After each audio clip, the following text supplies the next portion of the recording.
Welcome to the 60th session of Rare Share. We have with us today Dr. Jagannath Dixit, a well-known health expert and researcher. May I now request Dr. Dixit, our guest of honor, Dr. Praveen Suryavanshi, Medical Director, MGM, Shri C.P. Tripathi sir, and Mr. Sheikh Salim to please come on the dais.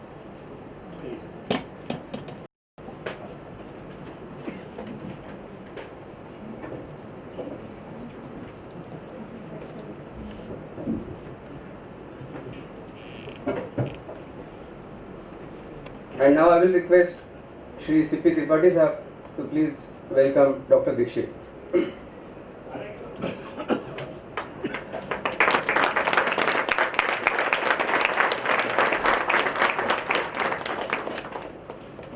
May I now request Mr. Sheikh Salim to welcome Dr. Praveen Suryavanshi.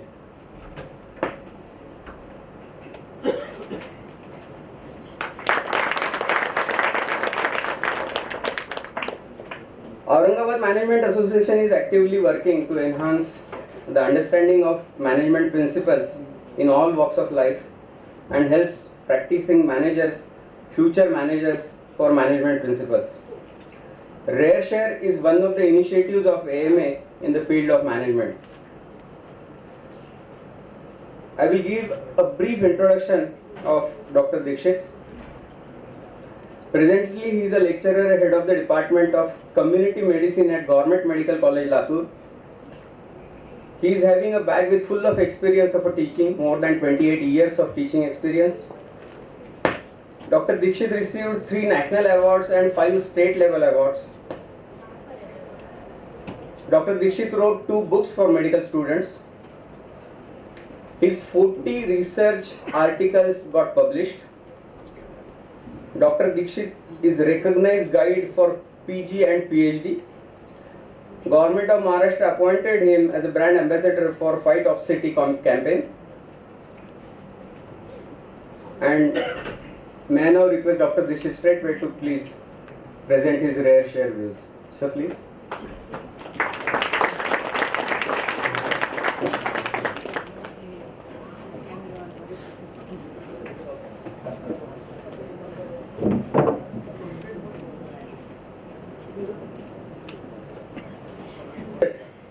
I would like to thank organizers for giving this opportunity to come over here and share my views about.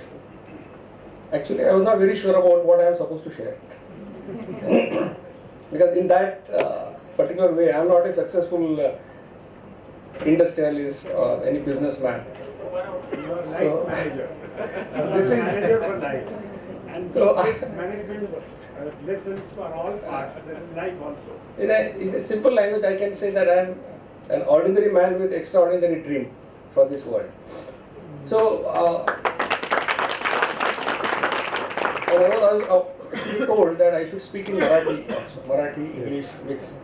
So what I will do now, I will show you one YouTube video.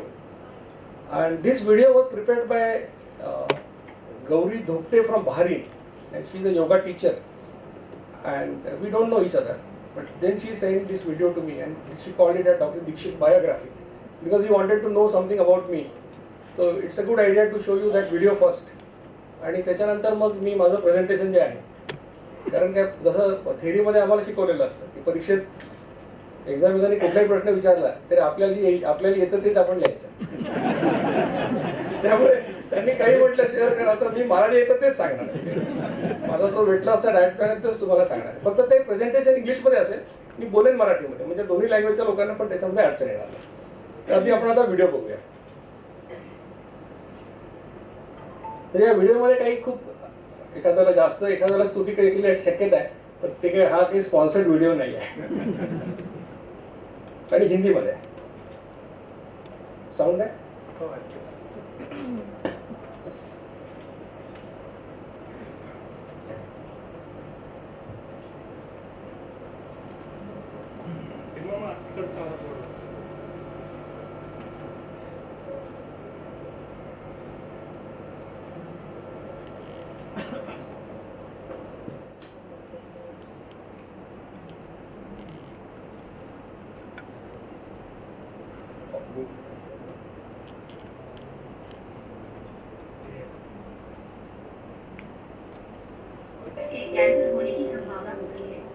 और मोटापे के साथ type 2 diabetes बहुत ज्यादा तेजी से बढ़ रहा है।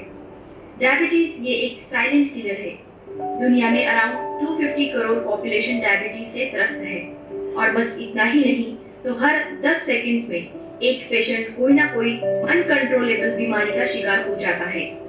दोस्तों, डायबिटीज यानी आपके ब्लड में शुगर की मात्रा ज्यादा होना होता है।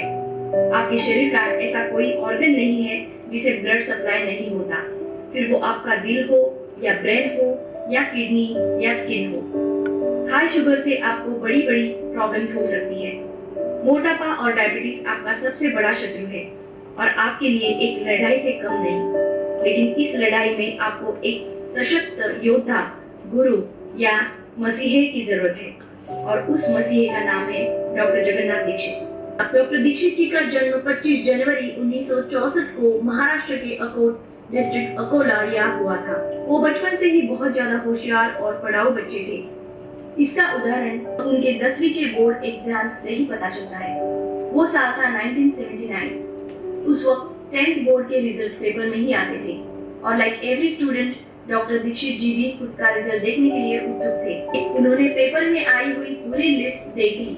उनका नाम उस लिस्ट में नहीं था और वो ये देख के रोने लगे। लेकिन उनको क्या पता था कि मेरिट में आने वाले बच्चों की लिस्ट अलग होती है। डॉक्टर दीक्षित उनके 10वीं बोर्ड एग्जाम में अव्वल नंबर से मेरिट में आए थे। जिस तरह आज वो मोटापा और डायबिटीज के लोगों के गुरु हैं, उसी प्रकार से उनके जीवन में भी कई गुरु आए, फिर वो उनके स्कूल कॉलेज के शिक्षक हो या कोई और। लेकिन सभी गुरुओं में उनके स्वर्गवासी माँ का स्थान सबसे ऊपर है। बिना कोई फाइनेंशियल सपोर्ट, बस 10वीं पास माँ ने अपने 5 बच्चों को अच्छी परवरिश, संस्कार और शिक्षा दी। उनको ना कोई फॉर्मल लीडरशिप ट्रेनिंग मिली थी या प्रॉब्लम सॉल्विंग और मैनेजमेंट टेक्निक पता थी। फिर भी उन्होंने सभी बच्चों का भविष्य ऐसे बनाया कि इसमें से एक को आज हम डॉक्टर जगन्नाथ दीक्षित के नाम से पहचानते हैं। डॉक्टर जगन्नाथ दीक्षित ये MBBS, PGDHA, PGDHRM और प्रिवेंटिव एंड सोशल मेडिसिन में MD है। कुंभ राशि के डॉक्टर दीक्षित जी की शादी भी कुंभ राशि के डॉक्टर अंजलि जी से 10 फरवरी 1991 में हुई थी। डॉक्टर अंजलि ये भी एक आयुर्वेदिक डॉक्टर है। डॉक्टर दीक्षित जी की तरह उनको भी लिटरेचर और स्पोर्ट्स से लगाव है। यही नहीं तो वो एक अच्छी पोर्ट्रेट आर्टिस्ट भी है। डॉक्टर दीक्षित जी ने बहुत ही सुंदर शब्दों में डॉक्टर अंजलि जी को डिस्क्राइब किया है। ये मैसेज उन्होंने उनके 25वीं शादी की सिल्वर जुबली सालगिरह पर दिया था। उन्होंने कहा था, dear Anju, I am sure you are the perfect life partner for me. You enriched my life by your art, literature, sports. You are teaching to our kids that they should thoroughly know one sport and one art has enriched their lives too. बड़ा बेटा ऋत्विक और बेटी श्रिया के साथ doctor Jagannath और doctor Anjali, इनका परिवार ये एक पूर्ण परिवार है। माता पिता की तरह ही दोनों बच्चों को अलग अलग किताबें पढ़ना पसंद है। ऋत्विक ने उनकी मैकेनिकल इंजीनियरिंग 2015 में NIT सूरतकल से पूरी की है और वो एक अच्छे राइटर भी है। उनकी बेटी श्रिया भी कथक डांस फॉर्म में आगे बढ़ रही है और वो एक बहुत उम्दा डांसर है। सोशल वर्क में भी दीक्षित परिवार के सभी सदस्य किसी से पीछे नहीं। डॉक्टर दीक्षित जी के जीवन में इसकी शुरुआत 1983 में हुई थी। तब वो उनके MBBS सेकेंड ईयर में थे। उनके एक करीबी मित्र की बहन को खून की जरूरत थी और डॉक्टर दीक्षित इस नेक कार्य में सबसे आगे थे। 1983 से 1990 तक डॉक्टर दीक्षित साल में 4 बार ब्लड डोनेट करते थे। 1990 के बाद ये फ्रीक्वेंसी 1 पर फिक्स हो गई। वो हर साल उनके जन्म दिवस पर ब्लड डोनेट करते हैं। डॉक्टर जगन्नाथ दीक्षित जी जो 2 मील्स वाला डाइट प्लान अभी हमें बता रहे हैं, ये जीवन शैली डॉक्टर दीक्षित जी ने सबसे पहले 2013 की शुरुआत में खुद पे ट्राई की थी। 2012 तक डॉक्टर दीक्षित जी ने अलग अलग डाइट प्लान्स फॉलो किए थे। फिर भी कुछ भी करके उनका वेट लॉस हो नहीं रहा था।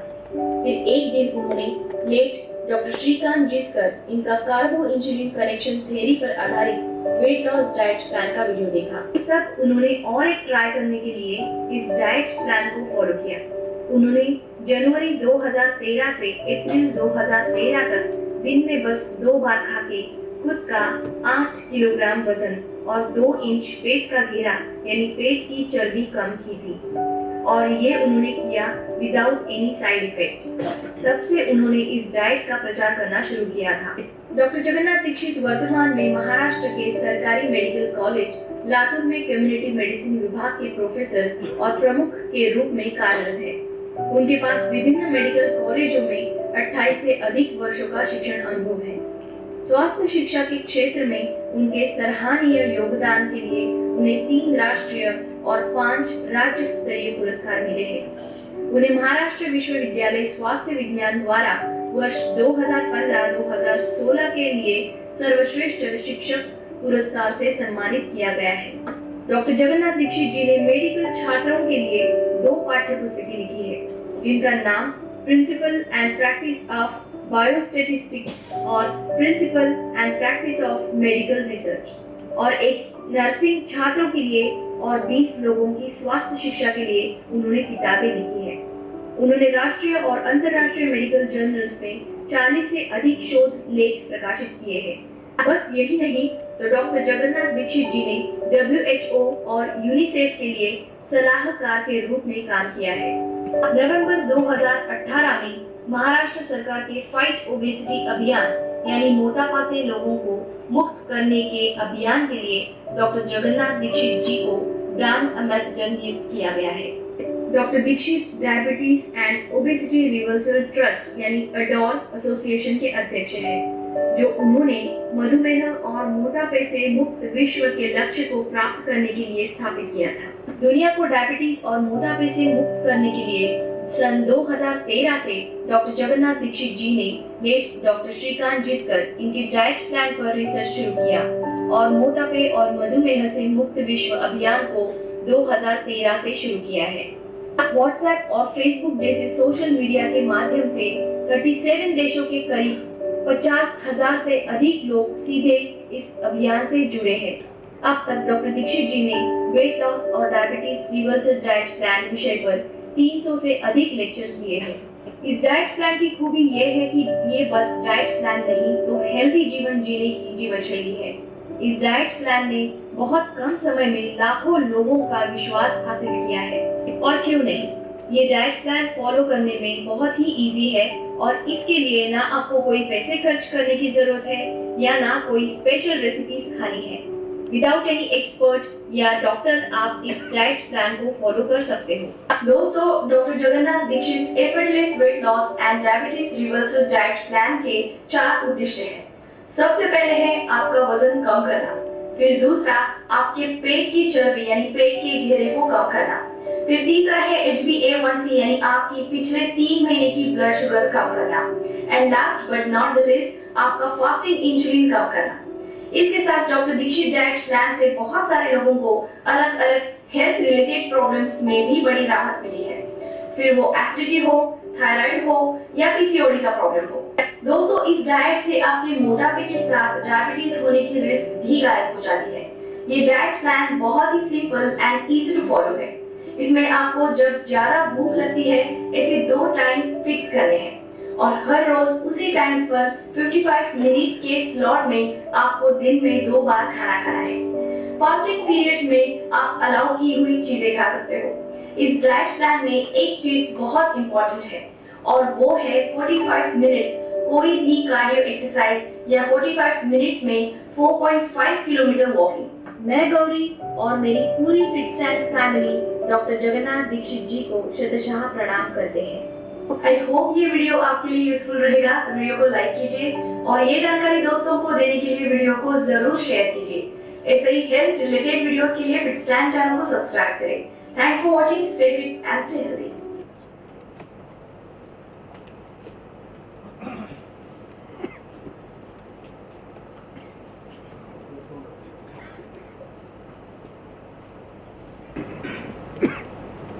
गेल्या काही वर्षामध्ये हे अभियान खूप लोकप्रिय झालं, म्हणजे 2-2.5 वर्षामध्ये जेव्हा 2017ला बालगंधर्वमध्ये माझं लेक्चर 7 सप्टेंबरला लेक्चर झालं आणि त्या लेक्चरला लोकांना बसायला जागा नव्हती, लोक मध्ये बसले होते जिथे स्टेजवर लोक बसले होते आणि मला असं वाटतं की त्यावेळेला डॉक्टर जिचकरांचा आशीर्वाद या अभियानाला मिळाला आणि त्याच्यानंतर या अभियानाची घोडदौड मोठ्या प्रमाणात सुरू झाली।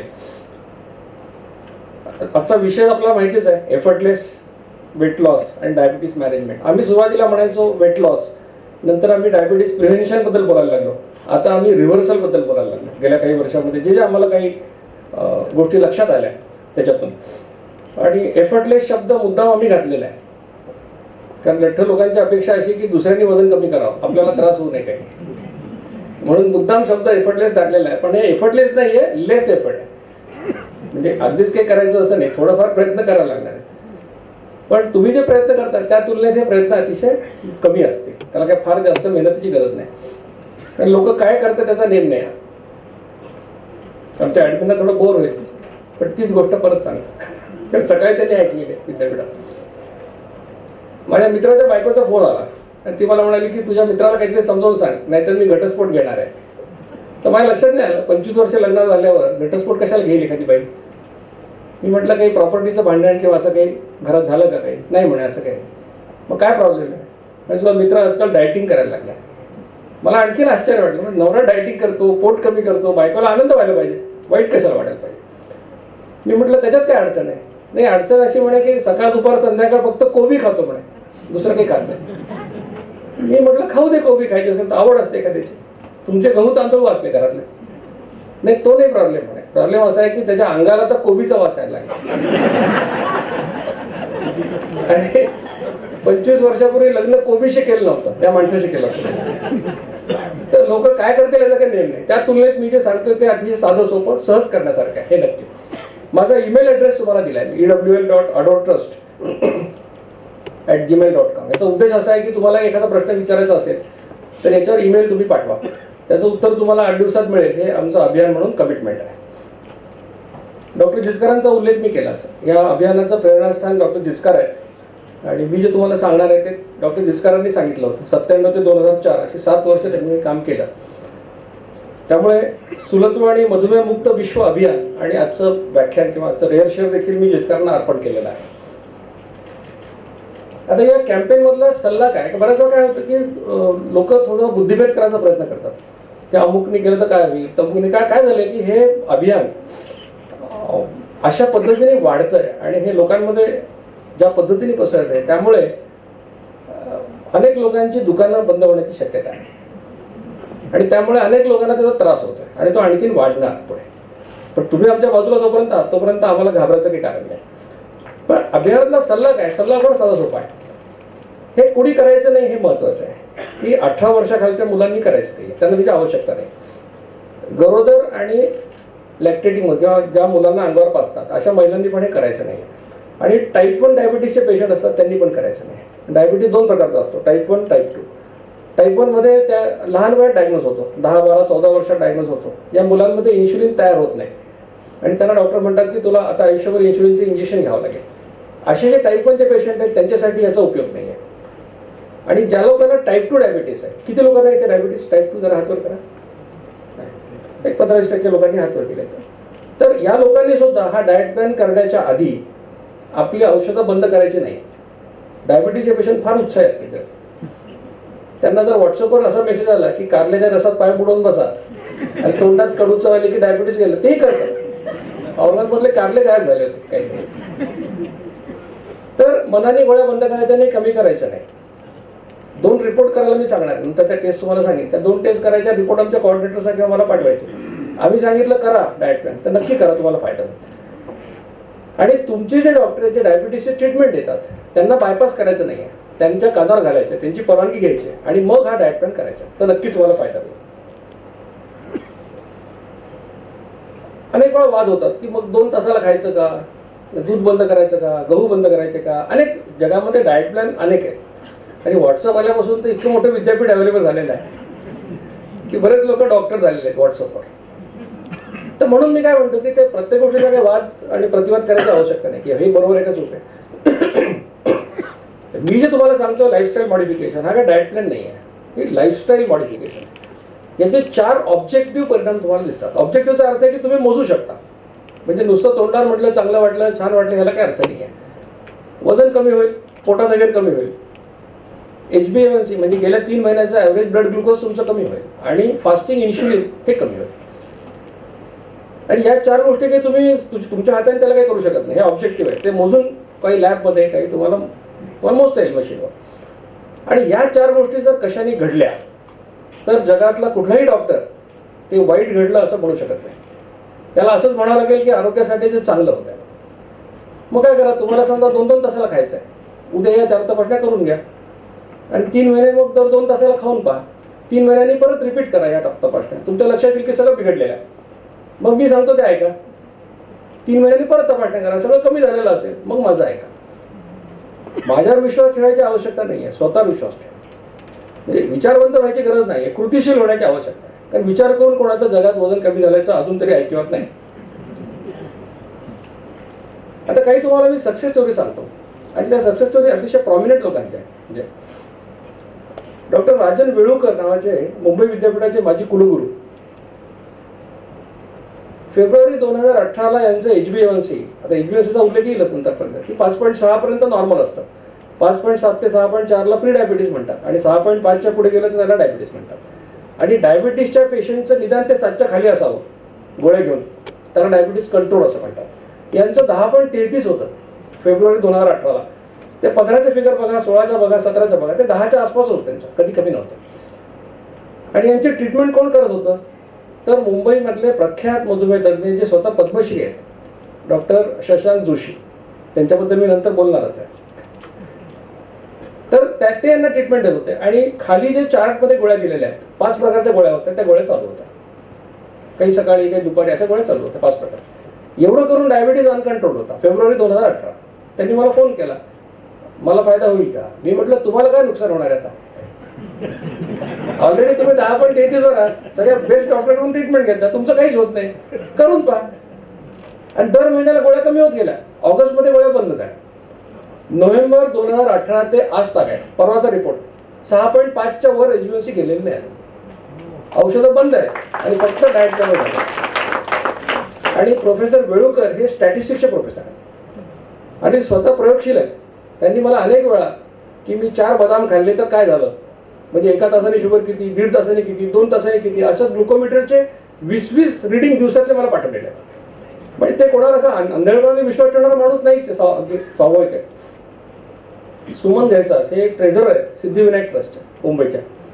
HbA1c 10.1 होतं, आता विदाउट मेडिसिन 6.2 वर आलेलं आहे. एकही औषध नाही, औषधं बंद झाले सगळे. हेमंत चतुर पुण्याचे, HbA1c 12.6 होतं. सुदैवाने त्यांना गोळ्या सुरू झालेल्या नव्हत्या.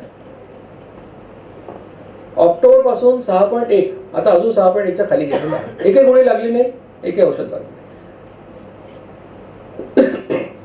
राजेश वाळवेकर हे नाशिकचे कॅन्सर सर्जन आहेत. यांचं एका वर्षात 16.5 किलो वजन कमी झालं. डायबिटिकवरनं नॉन डायबिटिक झाले.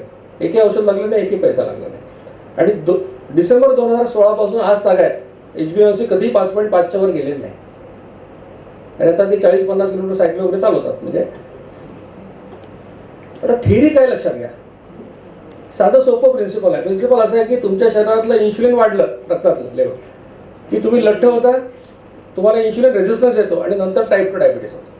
हा सिद्धांत आहे. आता इन्शुलिन काय, इन्शुलिन हार्मोन आहे, संप्रेरक आहे.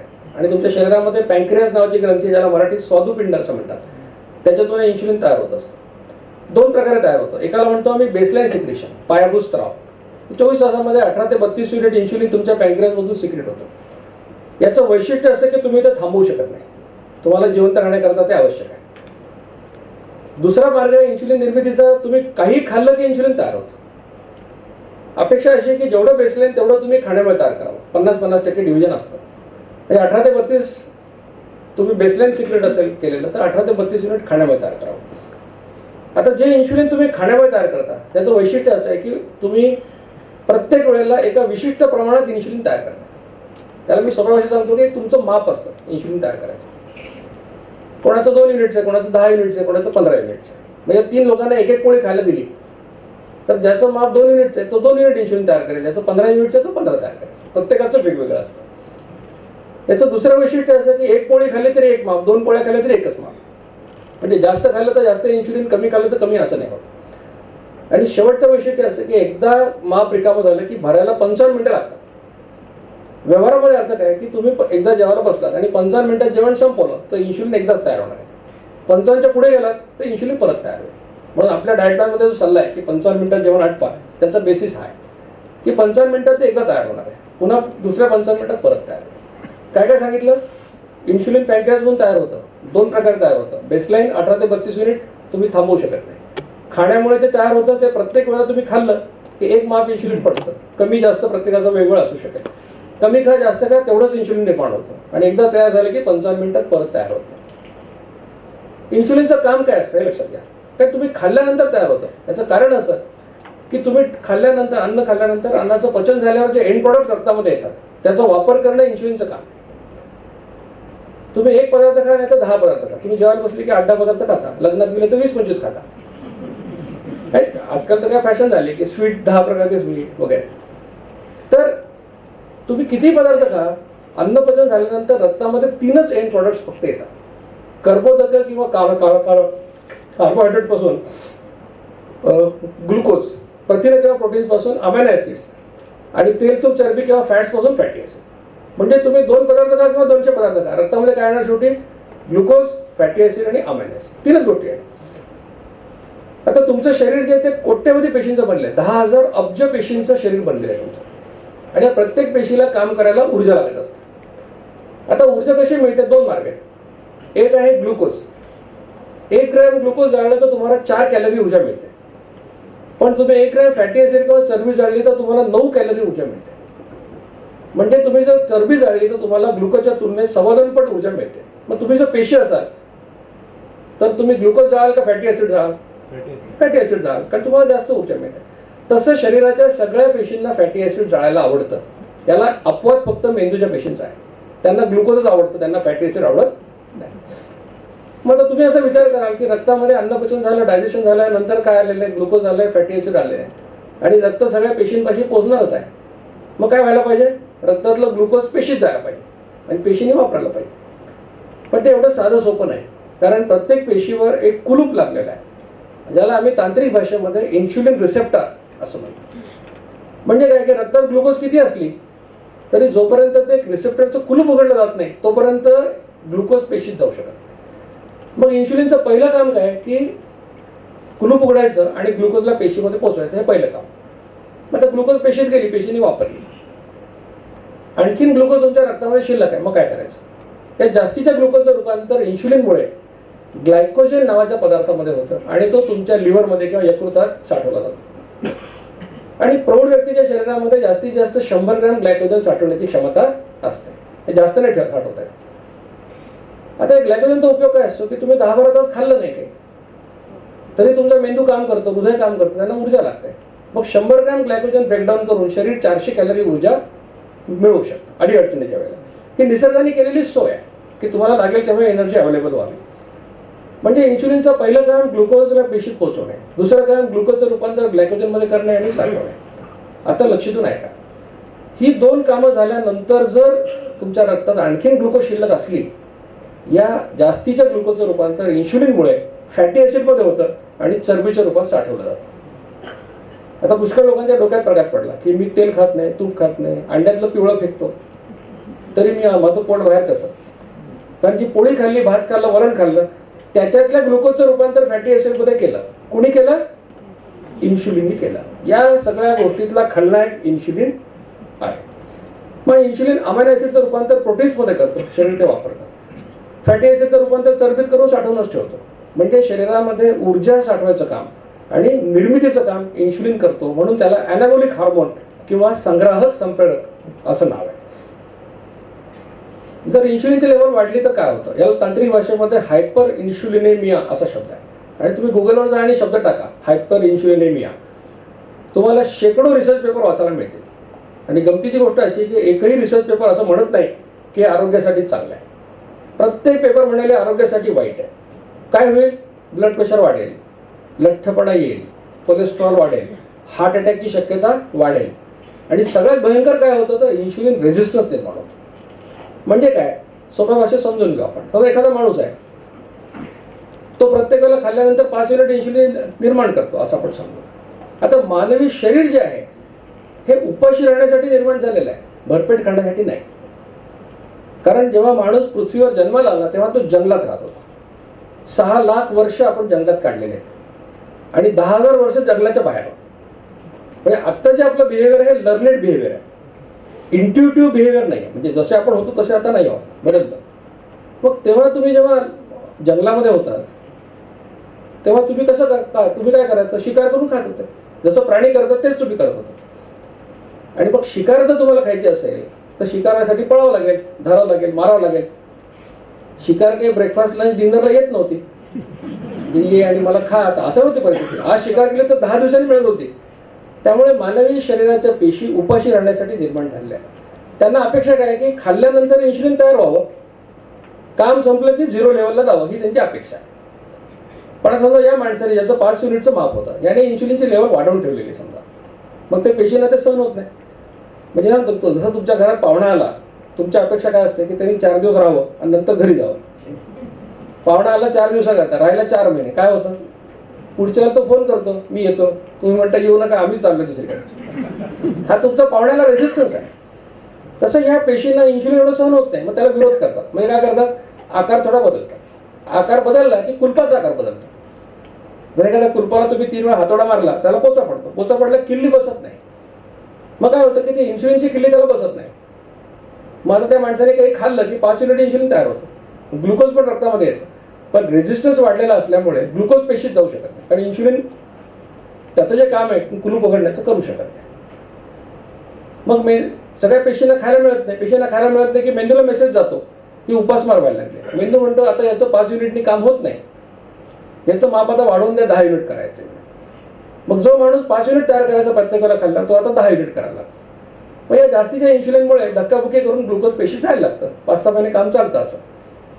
त्याच्यानंतर परत म्हणजे नंतर रेझिस्टन्स आणखी वाढतो, आणखी वाढला की मग पुन्हा नंतर ग्लुकोज पेशी जाणं बंद होऊन जातं. तसं झालं पुन्हा मेंदूला मेसेज, मेंदू म्हणतो 10चं 15 करून द्या.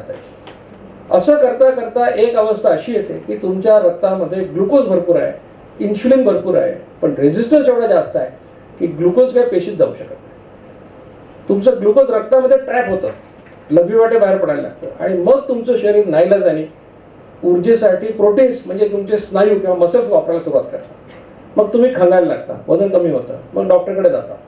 उपाशी पोटी 300 आणि जेवल्यानंतर 400 अशी तुमची साखर येते आणि मग आम्ही तुम्हाला टाईप 2 डायबिटीजचा शिक्का मारतो. तुमच्या लक्षात काय आलं, ज्यांनी हात वर केले त्यांच्या, तुम्हाला डायबिटीज याच्यामुळे नाही झाला की तुम्ही इन्शुलिन निर्माण नाही केलेलं, याच्यामुळे झालं की तुम्ही एवढं इन्शुलिन निर्माण केलं पण सगळं बिनकामच आहे, इनइफेक्टिव्ह आहे म्हणून झालेलं आहे. म्हणजे वजन वाढणे, इन्शुलिन रेझिस्टन्स आणि टाईप 2 डायबिटीस हे एकाच हायवेवरचे माइलस्टोन्स आहेत. आणि ह्याच्या मागे कारण काय, इन्शुलिनची लेवल वाढणे हे याच्या मागचं कारण आहे. समजा तुम्ही इन्शुलिनची लेवल कमी केली कुठल्याही मार्गाने, काय होतं मग, सगळ्या उलट्या गोष्टी सुरू होतात. आधी रक्तातली ग्लुकोज वापरली जाते आणि म्हणजे रक्तातले ग्लुकोज म्हणजे खिशातले पैसे. तरी तुम्ही काही खाल्लं नाही, मग लिव्हर मधलं ग्लायकोजन काढून ब्रेकडाऊन करून 400 कॅलरी ऊर्जा शरीर मिळवतं. मग तेही संपल्यानंतर तुम्ही खाल्लं नाही तर मग काय करायचं, ग्लायकोजन म्हणजे कपाटातले पैसे. मग खिशातले संपले, कपाटातले संपले तर बँकेत जाईल की नाही काढायला, दुसरा काही इलाज नाही. तसं शरीर चरबीच्या फिक्स डिपॉझिटला हा तेव्हाच लावतं जेव्हा ग्लुकोज आणि ग्लायकोजन संपतं, तोपर्यंत लावत नाही. मग जर तुम्हाला आता तुमच्या काय लक्षात आलं की ज्याला कोणाला चरबी जाळायची जगामध्ये, ज्याला कोणाला पोट कमी करायचं, ज्याला कोणाला वजन कमी करायचं आहे, त्याच्या पुढे एकच मार्ग आहे. तो मार्ग म्हणजे इन्शुलिनचे लेवल कमी करणे, दुसरा कुठला मार्ग नाही आहे. आणि मग जर इन्शुलिनचे लेवल कमी करायचे असेल तर उद्यापासून काय करणार, कमी खाणार की कमी वेळा खाणार, कमी वेळा खाणार. कमी खाऊन जास्त खाऊन इन्शुलिन तेवढंच येणार. म्हणून कमी खाण्याचं महत्व नाहीये, कमी वेळा खाण्याचं महत्व आहे. आपल्या लक्षात आलं की आपल्या प्रश्नाचं उत्तर कुठे आहे, कमी वेळा खाणे, इकडे आपलं उत्तर आहे. मी नाही म्हणतो की हे व्याख्यान माहिती देणारं व्याख्यान नाही, फक्त करमणूक करणारं व्याख्यान नाही. तुमचं आयुष्य बदलण्याची क्षमता या व्याख्यानामध्ये आहे. लाखो लोकांचं बदललंय, तुमचंही बदलू शकतं. फक्त तुम्ही प्रामाणिकपणे मी सांगतो ते करायला हवं. तुमचा उद्याचा दिवस आजच्या सारखा असणार नाही ह्याची गॅरंटी तुम्हाला मी आत्ताच देतो. किती वेळा इन्शुलिन तयार करता बघा. सकाळी उठले, चमचावर साखर टाकून चहा पिला, तुमचं 5 युनिटचं माप आहे, पडलं 5 युनिट. मुलगा शाळेत चालला, डबा केला, शिरा चव घेतली चमचाभर, पडलं माप. कामवाली बाई आली, तिच्यासाठी चहा केला, तिला कंपनी म्हणून अर्धा कप घेतला तिच्या बरोबर, पडलं माप.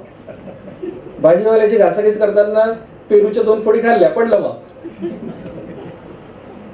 कुणी काय आणून दिलं प्रसादाचा पेढा, अर्धा खाल्ला, हेल्थ कॉन्शियस आहोत म्हणून, तरी पडलं माप 5. तुम्हाला मी सांगितलं होतं की उद्याचा दिवस आजच्या सारखा असणार. उद्या काही खायला हात पुढे केला की डोक्यात इन्शुलिनची घंटा वाजणार आहे. उद्या कोणी पेढा आणून दिला, काकू परीक्षेत पास झालो, काकू काय करणार, पेढा हातात घेणार, पेढ्याकडे प्रेमाने पाहणार, पण डोक्यात विचार काय करणार की एवढ्याशा पेढ्यासाठी 5 युनिट इन्शुलिन टाकणं बरोबर आहे का, नाही बरोबर. मग काय करते, वाटीत काढून ठेवते, जेवताना काय. हे शहाणपण तुम्हाला येईल. खाण्याविषयीचा अवेअरनेस नाही आपल्याला, बिलकुलच नाही. म्हणजे त्याच्याविषयी सांगत असतो की लोकांना विचारतो, का खाता बा तुम्ही, कशासाठी खाता. लोक म्हणतात कॅलरीज, कोणी म्हणतं प्रोटीन, कोणी म्हणतं झिंक. आजकाल काय काय सांगायला लोक सगळं. खरं कारण काय, तुम्हाला मिळतं म्हणून तुम्ही खाता, दुसरं काही कारण नाही.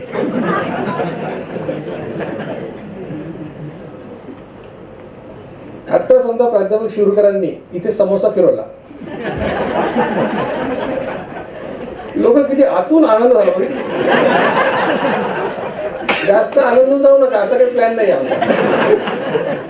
त्याने आधी सांगितलं आज तुम्ही येणार, आम्ही काही ठेवलं नाही म्हणे. मग समोसा जर फिरवला तर ते निदान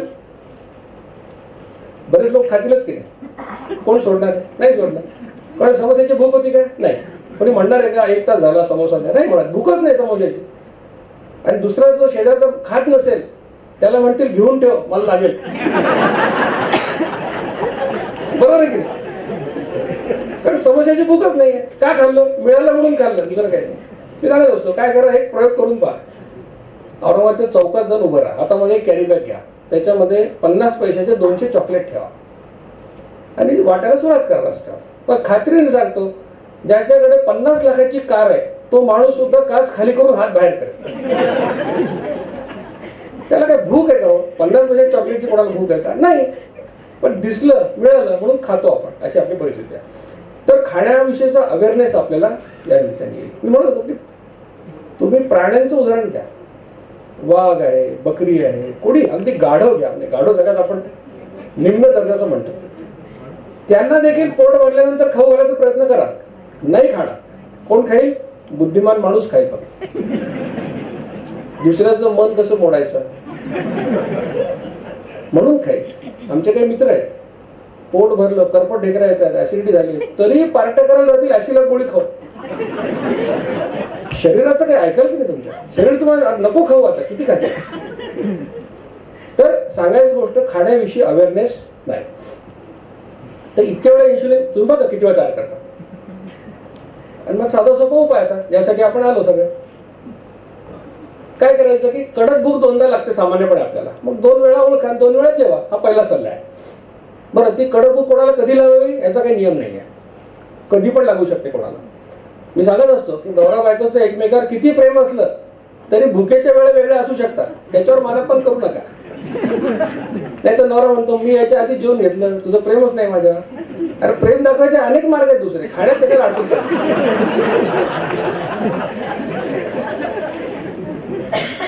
एकदा त्या वेळा ठरल्या की त्या वेळेला जेवा, 15-20 मिनिटं मागे पुढे चालेल, फार व्हेरिएशन करू नका. 55 मिनिटात जेवण संपवा, असा एक सल्ला दिलेला आहे. पुष्कळ लोक म्हणतात 55 मिनिटं कसं काय जेवायचं. मी कुठे सांगितलं 55 मिनिटं जेवायला, मी सांगितलं जास्तीत जास्त वेळ 55 मिनिटं आहे, 15 मिनिटातही खाऊ शकता. मी कुठे सांगितलं, लोक त्यांना हवं ते ऐकतात, त्यांना काय करणार. आणि शक्यता आहे की सुरुवातीला पहिले 8-10 दिवस, आता तुम्ही उद्यापासून डाएट प्लॅन सुरू केला तर तुम्हाला कदाचित 55 मिनिटं लागतील सुद्धा. काय कराल तुम्ही, जेवायला बसले की ताट वाढून आणाल तुमचं, आणि मग गेल्या 24 तासात घरातल्या प्रत्येक मेंबरने काय काय खाल्लंय ते सगळं शोधून आणा, आणि ते प्लेट वरती रचून ठेवाल आणि खाल जाईल.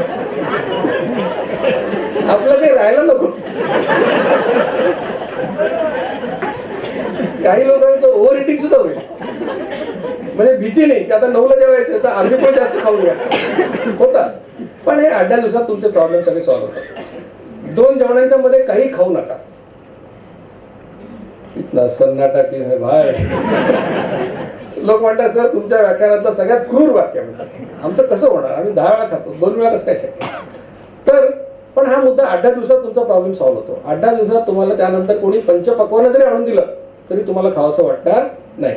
पण जेवण हा तुमच्यासाठी उत्सव होईल. तुम्ही वाट बघाल की आता 9 वाजता म्हणजे 9ला लगेच तुम्ही स्वयंपाकघराकडे जाणारच तुम्ही, आणि तुम्हाला खाण्याविषयी कळेल की प्रत्येक घासाचं काय चव कशी असते ते तुम्हाला सेन्सेशन येईल. साखर गोड कमी खा, गुळ साखर मध सगळं. डायबिटीस वाल्यांनी खाऊच नका, बाकीच्यांनी पण जेवढं कमी खाल तेवढं आरोग्यासाठी चांगलं आहे. आणि प्रोटीन्स वाढवा, कारण नॉनव्हेज लोकांना प्रॉब्लेम नाही. चिकन मटन फिश खाल्लं तर प्रोटीन चांगले मिळतात. व्हेजिटेरियन लोकांचा प्रॉब्लेम आहे. पोळी खाल्ली 11%, भात खाल्लं 9%, वरण खाल्लं 20%. आणि वरण कसं खातो आपण? वाटीवर वरणात तळाची डाळ वर सगळं पाणी. काय प्रोटीन मिळणार? काय मिळत नाही. मग काय करायचं? 3 पोळ्या खात असाल, 1 पोळी कमी करा.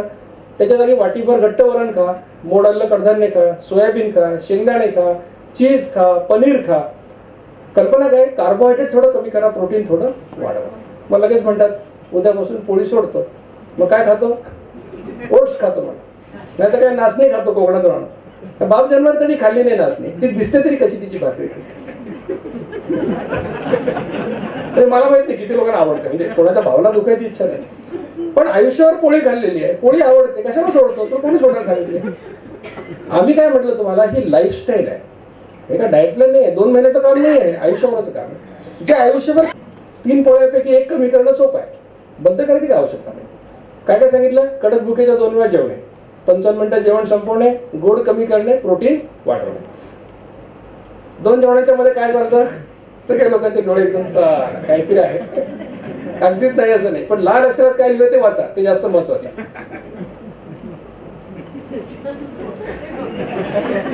फॉर बेस्ट रिझल्ट आपलं ध्येय काय असायला पाहिजे? 2दा जेवणे मध्ये पाणी पिणे, हे आपलं ध्येय असायला. पण सुरुवातीला तुम्हाला स्टॉप गॅप अरेंजमेंट म्हणून काही पदार्थ अलाव केले. पाणी आहे, पातळ ताक आहे घरी बनवलेलं, 2 चमचे दह्यात ग्लासभर ताक बनवा, हवं तेवढं प्या. हायपरटेन्शन नसेल तर मीठ पण टाकू शकता, हरकत नाही, दुसरं काही टाकायचं नाही. ग्रीन टी ब्लॅक टी चालतो, आवडत असेल तुम्हाला तर. 25% दुधाचा पातळ चहा सुद्धा चालतो, कशातच साखर किंवा शुगर सबस्टिट्यूट टाकायचं नाही. नारळ पाणी चालतं, मलई खायची नाही. 40 रुपयाचं शाळा आणलं, मलई वाया कशी घालवायची? हे वाया कसं घालवायचं या 3 शब्दांमुळे निम्मा भारत लठ्ठ झालेला आहे.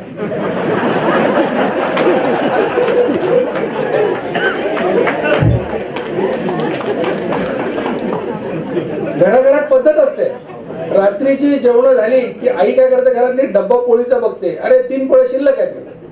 आपल्या घरी शिळ ठेवायची पद्धत नाही. उद्या कोण खाणार आहे? मग तू अर्धी घे, तू अर्धी करून वाटून टाक. आणि ज्या महिलांची मुलं 1-2 वर्षाची आहेत, त्यात 80% महिला लठ्ठ झाली या 3 शब्दांमुळे. त्या 2 वर्षाच्या मुलासाठी शिरा बनवतात आणि प्रेम एवढं की त्याच्यात 10 चमचे चांगलं तूप टाकतात आणि 24 तास त्याच्या मागे फिरतात प्लेट घेऊन, खा रे म्हणून. आता ते लहान मुलं किती खाणार? 2 चमचे, 4 चमचे, 10 चमचे खातात आणि ते एवढं मोठं उरतं. वाया कसं घालायचं? म्हणजे मी तुम्हाला सांगतो की तुम्ही घरातल्या डस्टबिनची काळजी घेता, पण शरीराचं डस्टबिन करता. शरीरामध्ये अन्न टाकणं सोपं आहे, काढणं अतिशय अवघड आहे. ज्याचं वजन 150 किलो त्याला विचारा, तो म्हणतो सर हवा खाल्ली तरी वजन वाढतं. फार अवघड आहे. बरं, वाया घालवायला नाही सांगत, वाटीत काढून ठेवा, जेवता नका असा सल्ला आहे. आणि 1 टोमॅटो खाल्लेलं चालतं दिवसभरात. आता हेच पदार्थ काय? कारण हे पदार्थ खाल्ल्याने इन्शुलिन निर्माण होत नाही, असं आम्ही जे काही प्रयोग केले रिझनेबल नंबर्स मध्ये, त्यातून आमच्या लक्षात आलं. हे फुलप्रूफ आहे का 100%? सांगू शकणार नाही. पाणी बेस्ट आहे, 2 जेवणामध्ये पाणी बेस्ट आहे, पण हे पदार्थ त्यातल्या त्यात सेफ आहे. सुरुवातीला तुम्ही याचा आधार नक्की घेऊ शकता.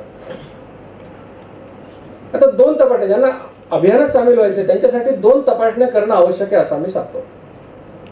पहिली तपासणी HbA1c म्हणजे ग्लायकोसायलेटेड हिमोग्लोबिन. म्हणजे काय? 3 महिन्याचा ॲव्हरेज ब्लड ग्लुकोज आम्हाला त्यातून समजतं. काय प्रॉब्लेम कसा असतो? तुम्हाला सांगितलं उद्या ब्लड शुगर करा, तुम्ही काय करता? आज जरा कमीच खाता आणि गोड तर खातच नाही, घाबरता की डायबिटीज झाला तर काय घ्या. पण HbA1c केलं तर 2 महिन्यापूर्वी खाल्लेल्या पुरणपोळ्या गुलाबजाम पण त्यात दिसतात, कारण 3 महिन्याचा ॲव्हरेज आहे, लपछपी नाही करतात. मग 5.6 पर्यंत नॉर्मल, 5.7 ते 6.4 प्री डायबिटीस, 6.5च्या पुढे गेलं तर डायबिटीस म्हणतात. आणि दुसरी तपासणी फास्टिंग इन्शुलिन. तर इन्शुलिनचं काम केव्हा सुरू होतं? तुम्ही खाल्ल्यावर सुरू होतं. मग उपाशी पोटी किती पाहिजे? कमीत कमी पाहिजे. आमच्या लॅबवाले म्हणतात 3 ते 26. 3 ते 26 ची काय गरज आहे? तुम्ही जर खाल्लेलंच नाही तर कमीत कमी पाहिजे, 0च्या जवळ पाहिजे. 10च्या खाली तर पाहिजेच पाहिजे. 10च्या वर गेलं त्याला आम्ही प्री डायबिटीस म्हणतो. या 2 तपासण्या करणं आवश्यक असतं. या तपासण्यांचे रेट महाराष्ट्रामध्ये 1300-1400 रुपये होते 3 वर्षापूर्वी. या अभियानाचं यश असं की आता महाराष्ट्रात कुठेही गेलात तरी 600 रुपयाचा दोन्ही टेस्ट करून मिळतात. औरंगाबादमध्ये देखील तुमच्याकडे अपोलो डायग्नोस्टिक्स आहे, मेट्रोपॉलिस आहे, कुठे तुम्ही करू शकता. या तपासण्या 600 रुपयात होतात. कुठेही कराल HbA1c तरी हे बघा की त्याच्याबरोबर त्यांनी ग्राफ देणं आवश्यक आहे. तर ते HPLC मेथडनी केलं असं आम्ही समजतो. बाकी कुठल्याही मेथडवर आमचा विश्वास नाही. तर या 2 तपासण्या करणं सगळ्यांसाठी आवश्यक आहे. आता याला काही आधार आहे का? मी जे सांगतो याला काही आधार आहे का? आयुर्वेदाने सांगितलं द्वौ काल भुंजित. आपण म्हणतो ना उदरभरण नोहे जाणे जे यज्ञ कर्म. आयुर्वेदाने सांगितलं जसं अग्निहोत्र 2दा पेटवता, सूर्योदय आणि सूर्यास्त, तसं जठराने प्रज्वलित झालं की 2 वेळा जेवा असा सल्ला दिलेला आहे. वेदांमध्ये असे लिहिले की जो माणूस 2दा जेवतो त्याला उपास केल्याचं पुण्य मिळतं. आणि आपण सगळं पुण्यासाठीच करतो. मग इतका साधा मार्ग आहे, 2दा जेवायचं आणि पुण्यच पुण्य रोजच. जैन धर्मामध्ये ब्यासना नावाची कल्पना आहे. ब्यासनाचा अर्थ काय? बे आसन. बे आसन म्हणजे 2दा बसा आणि 2दा जेवा. जैन मुनींनी मला सांगितलं, त्यांच्यासाठी माझं एक लेक्चर झालं. ते म्हणाले सर आमच्याकडे तर जेवायला आम्ही 48 मिनिटं दिलेले आहेत. मी म्हटलं आम्ही 7 मिनिटाचा ग्रेस पिरियड दिलेला आहे. गौतम बुद्धांनी शिष्यांना काय सांगितलं? गौतम बुद्ध म्हणाला माझ्यासारखं निरोगी राहायचं असेल तर रात्री जेवू नका, एकदाच जेवा असं सांगितलं. कारण तो योगी होता. हर्बर्ट शेल्टनच्या एका पुस्तकात असा उल्लेख आहे की ग्रीक लोक जगातले सगळ्यात सुदृढ मानले जातात फिजिकली आणि मेंटली. असे का होते? कारण ते 2दाच जेवायचे असा उल्लेख. संतांनी काय शिकवलं आपल्याला? एकदा जेवतो तो योगी, 2दा जेवतो तो आपल्यासारखा भोगी, आणि 3दा जेवतो तो मोठ्याने झाला जरा आणि 10 वेळा खाता. 3 वेळा खाणारा तर रोगी असेल तर 4दा 10दा खाणारा महारोगीच होणार की नाही? दुसरं काय होणार? भारतात कुठेही गेलं तर लोक पोपटासारखं बोलतात की 3दा खातो तो रोगी आणि तरी 10 वेळा खातो. ज्या समाजामध्ये माहितीचं रूपांतर ज्ञानामध्ये आणि ज्ञानाचं शहाणपणच होत नाही तिथे ही परिस्थिती निर्माण होते. रामायण वाचा, महाभारत वाचा, कुठल्याही ग्रंथात तुम्हाला श्रीरामचंद्रांनी नाश्ता केला असा उल्लेख सापडत नाही, किंवा भगवान श्रीकृष्णांनी नाश्ता केला असा उल्लेख सापडत नाही. आपल्याकडे लोक जेवायची हीच पद्धत होती आपल्याकडे, दुसरं काही करत नव्हतं. हे कधी सुरू झालं? जेव्हा ब्रिटिश भारतात आले, त्यांनी चहा आणला पहिल्यांदा आणि चौकात चहा तयार करून फुकट वाटला. आणि फुकट दिलं की आपले लोक काही घेतात. तेव्हा आपल्या पूर्वजांनी फुकट मिळाला म्हणून 2 कप चहा पिला असणार आहे. आज तुम्ही 500 रुपये किलोने विकत घेता. मग चहा नव्हता तर ब्रेड नव्हते, बिस्किट नव्हते, खारी नव्हती, टोस्ट नव्हतं, काही नव्हतं. लोक 2 वेळा जेवायचे, हीच पद्धत होती. आणि तिथपासून ही सगळं बिघाड व्हायला सुरुवात झाली. हे जुनं झालं. नवीन शास्त्रज्ञ काय म्हणतात? डॉक्टर मॅटसन नावाचा एक शास्त्रज्ञ आहे. त्यांनी इंटरमिडिएट एनर्जी रेस्ट्रिक्शनवर पुष्कळ काम केलं. त्यांनी किती वेळा खाल्लं, कधी खाल्लं तर आरोग्यावर काय परिणाम होतो असा एक रिसर्च पेपर प्रकाशित केला. काय म्हणतो मॅटसन?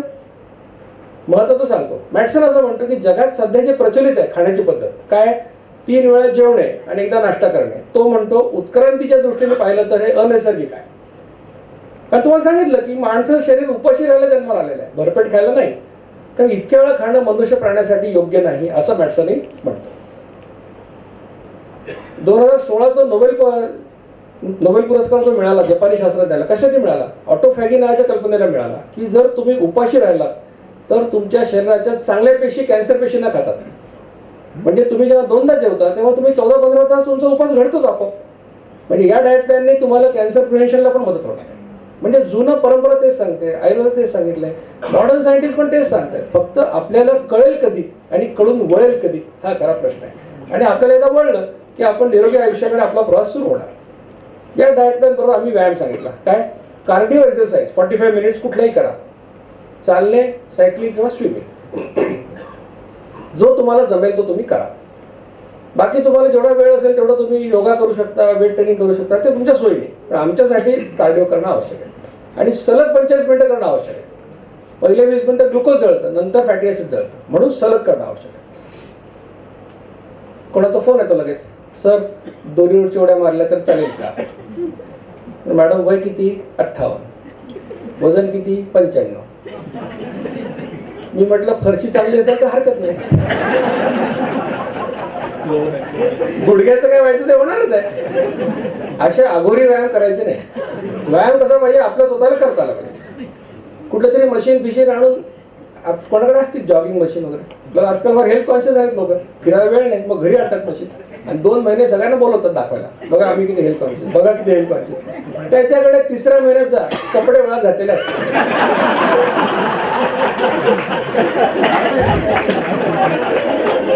म्हणजे जॉगिंग मशीनचा अनंत काळाचा उपयोग तोच आहे, फक्त कपडे वळत घालणे. तर हा व्यायाम तुम्हाला सांगितला.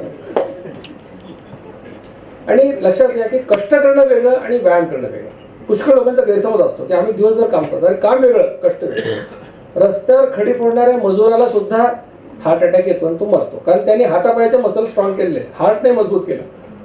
आपल्याला हार्ट मजबूत करायचं म्हणून व्यायाम सगळ्यांना आवश्यक आहे आणि कधीही करता येतो. कोणतरी विचारतं शेवटी व्याख्याना शेवटी, सर सकाळचा व्यायाम चांगला असतो असं म्हणतात, तुमचं काय म्हणणं आहे? आता एवढी व्याख्यान दिली, मला माहितीये की हा माणूस 10 वाजता उठणाऱ्यापैकी असतो. आणि त्याला मी म्हटलं सकाळ चांगला असतो, तो म्हणतो मी करूच शकत नाही, कारण मी 10ला उठतो.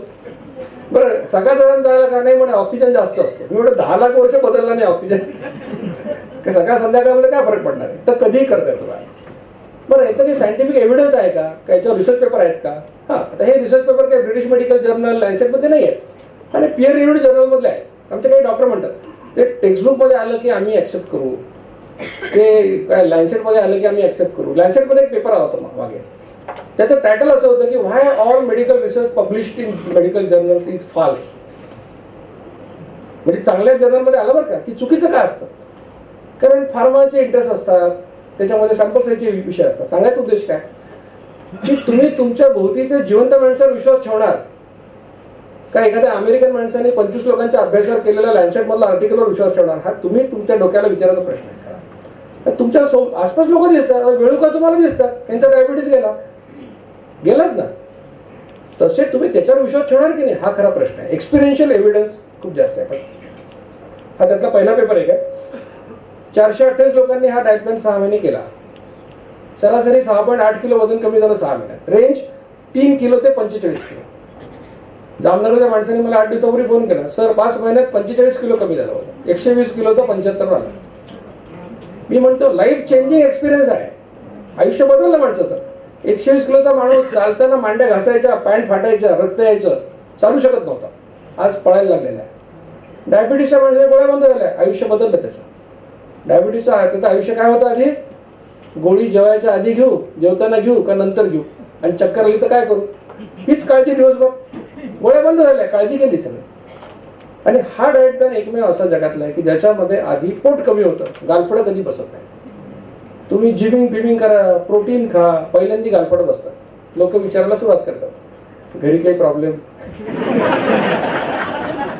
याच्यात असं कोणी विचारणार नाही. किती कमी होईल? 6 महिन्यात 1.5 इंच कमी होईल. रेंज 1 इंच ते 4 इंच.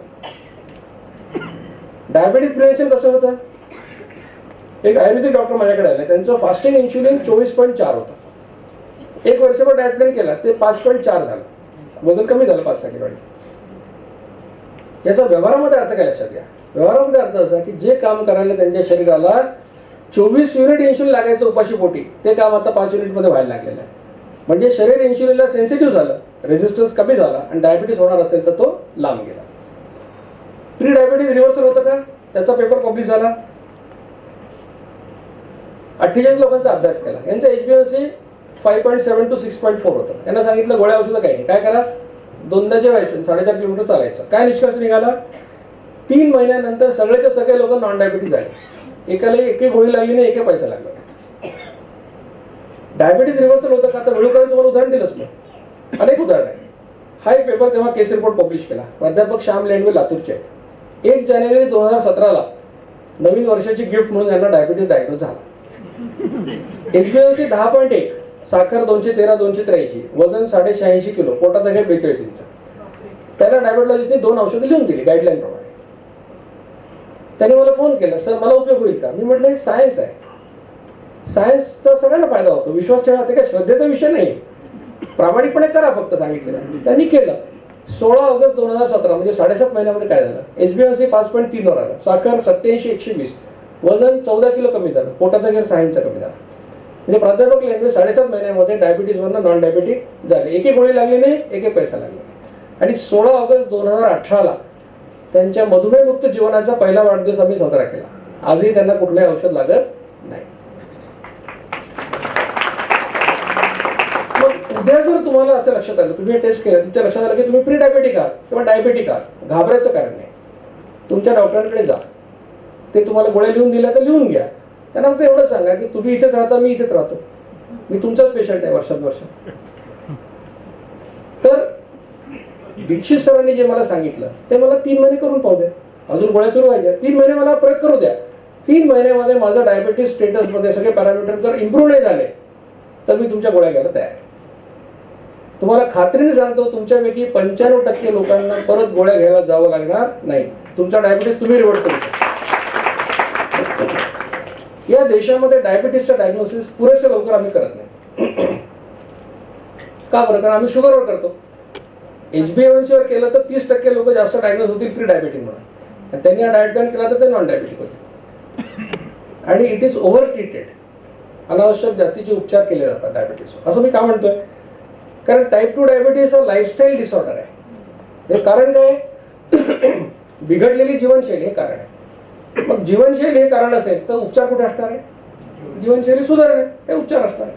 गोळ्या औषधांनी कसं काय होणार आहे? बरं, हे मी म्हणत नाही आहे.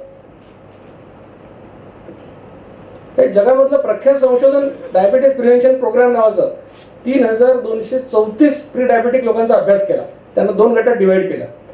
एका ग्रुपला मेटफॉर्मिन नावाचं औषध दिलं, जे तुम्ही ग्लायकोमेट BCBH म्हणून घेता. दुसऱ्या ग्रुपला सांगितलं गोळ्या औषधं काही नाही, व्यायाम करा आणि डायटिंग करा. काय निष्कर्ष निघाला? ज्या लोकांनी मेटफॉर्मिन घेतलं त्यांच्या डायबिटीसची शक्यता 40% कमी झाली. पण ज्यांनी लाईफस्टाईल मॉडिफाय केली त्यांच्यात ती शक्यता 58% कमी झाली. म्हणजे 18% जास्त फायदा कोणाला मिळाला? ज्यांनी लाईफस्टाईल बदलली त्याला मिळाला. असं जर असेल तर आमच्या डॉक्टरांनी आम्हाला डायबिटीस झाल्यानंतर गोळ्या औषधं देण्याच्या आधी लाईफस्टाईल मॉडिफाय करायला त्याचा सल्ला दिला पाहिजे आणि त्यासाठी मदत केली पाहिजे. आता ज्या लोकांना डायबिटीस आहे त्यांची प्रगती अशीच आहे का? माझ्या कॅम्पेनमध्ये मी 1000 लोकांना हे प्रश्न विचारले की तुमचं काय परिस्थिती आहे. त्या सगळ्यांनी जे उत्तर दिले त्याचं हे सार आहे. डायग्नोज झाले तेव्हा मेटफॉर्मिन 500 चालू होतं, 3 वर्षांनी 1000 झालं, मग अजून एक गोळी, मग अजून एक गोळी, मग इन्शुलिन, मग किडनी डॅमेज, मग डोळे डॅमेज. अशीच प्रगती आहे का सगळ्यांची?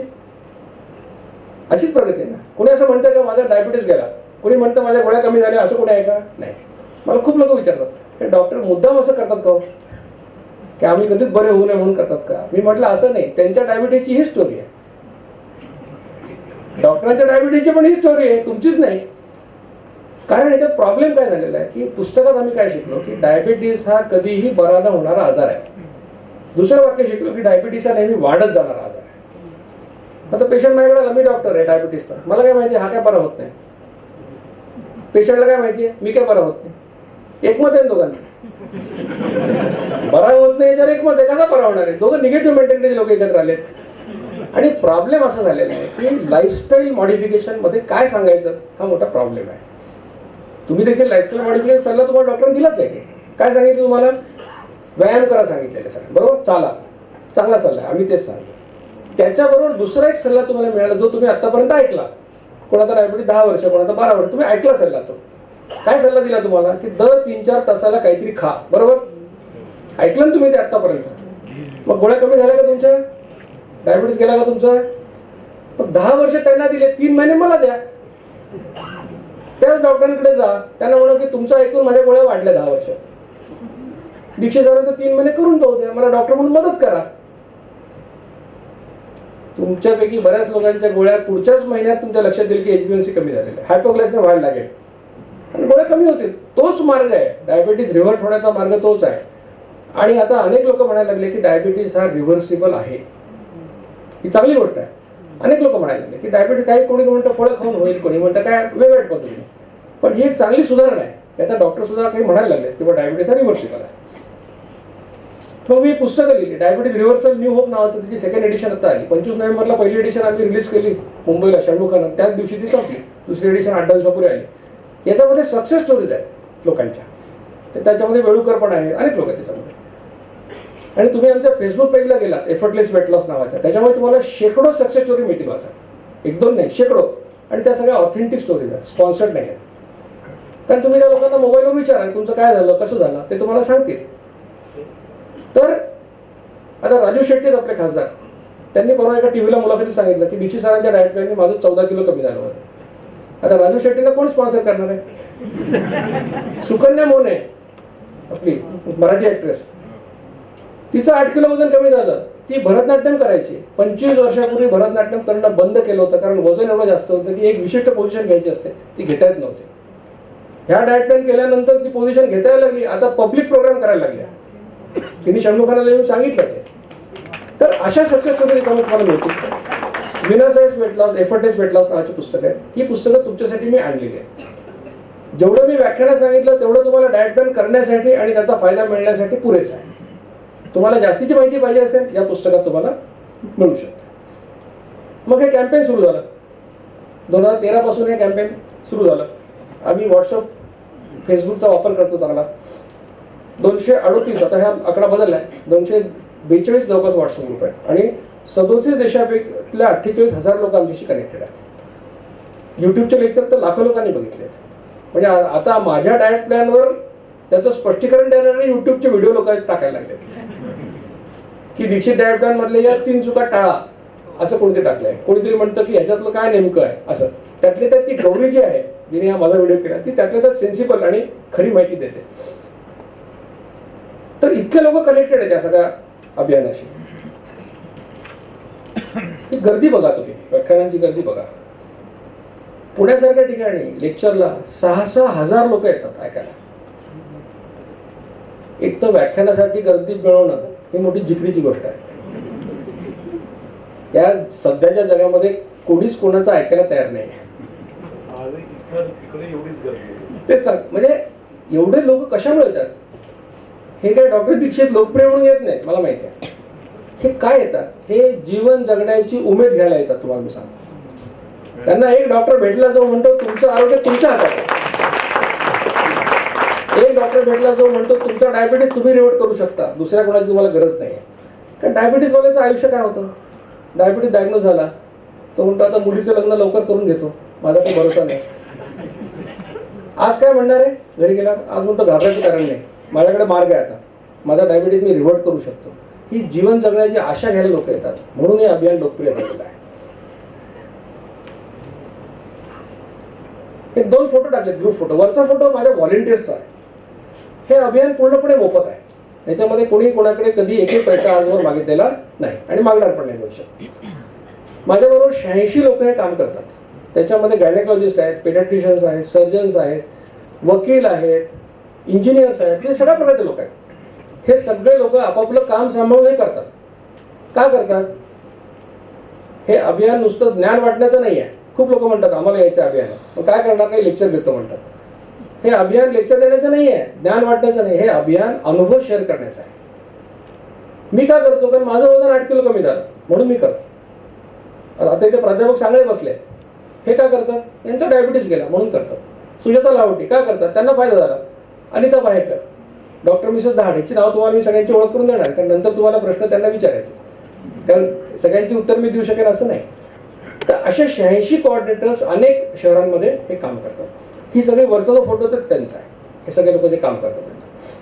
त्याच्या खालचा फोटो जास्त महत्वाचा आहे. आम्ही डायबिटीस रिव्हर्सल सेंटर चालू केले. नागपूर, सोलापूर, ठाणे, कल्याण, नाशिक आणि आता हिंगोलीला सुरू होते, पुण्याला सुरू होत आहे, अनेक ठिकाणी सुरू होत आहेत. या सेंटर्स मध्ये आमच्यासाठी MD मेडिसिन आणि DM डायबिटीज लोक फुकट काम करतात. आठवड्यातून 1 दिवस 4 तास आम्हाला देतात. ते का बरं काम करतात लोक? तर त्यांना काहीतरी तथ्य दिसतंय याच्यामध्ये, त्यांना दिसतंय की पेशंटला फायदा होतोय म्हणून ते येत आहेत यामध्ये काम. कारण डायबिटीसने जसे पेशंट फ्रस्ट्रेट झाले तसे चांगले डॉक्टर सुद्धा फ्रस्ट्रेट झाले. एखाद्या डायबिटीसकडे 100 पेशंट असतात समजा, त्याच्यापैकी 95% लोक त्यांचं ऐकतच नाही. गोड खाऊ नका म्हटलं तरी खातात, व्यायाम करा म्हटलं करत नाहीत. मग अशा लोकांना गँग्रीन झाला, रेटिनोपॅथी झाली, तर डॉक्टर म्हणून वाईट वाटतं किंवा पेशंट असं व्हायला नको होतं. पण डॉक्टर काय म्हणतो की माझी काही चूक नाही, मी त्याला सांगितलं होतं, त्याने ऐकलं नाही माझं. पण 5% पेशंट असे असतात, इतके सिन्सिअर असतात बिचारे, की दिवाळीच्या दिवशी फोन करून विचारतात डॉक्टरला डॉक्टर आज पाडवा आहे, बायकोनी शेवयाची खीर केली आहे, अर्धी वाटी खाऊ का? आणि हो म्हटलं तरच खातात, असे पण लोक असतात. पण अशाही पेशंटचे औषधं डायबिटीसला वाढवावे लागतात, अशाही पेशंटला रेटिनोपॅथी होते, अशाही पेशंटला गँग्रीन होतो, तेव्हा चांगल्या डॉक्टरला वाईट वाटतं. आणि म्हणून हे लोक आमच्यावर आता अशा प्रकारचं काम करायला तयार आहे. नाशिकच्या एका डायबिटॉलॉजिस्टनी फार छान, जेव्हा मी सेंटरचं हे केलं, उद्घाटन केलं, 65 वर्ष वय त्यांचं, आणि ते म्हणाले व्याख्यानात की आयुष्यात मी सगळं कमावलं, पैसे कमावले, नाव कमावलं, जे काही कमावणं शक्य होतं भौतिक गोष्टी सगळ्या मला मिळाल्या आहेत. या अभियानाच्या माध्यमातून मी आयुष्याचा अर्थ शोधतोय, असं ते म्हणाले.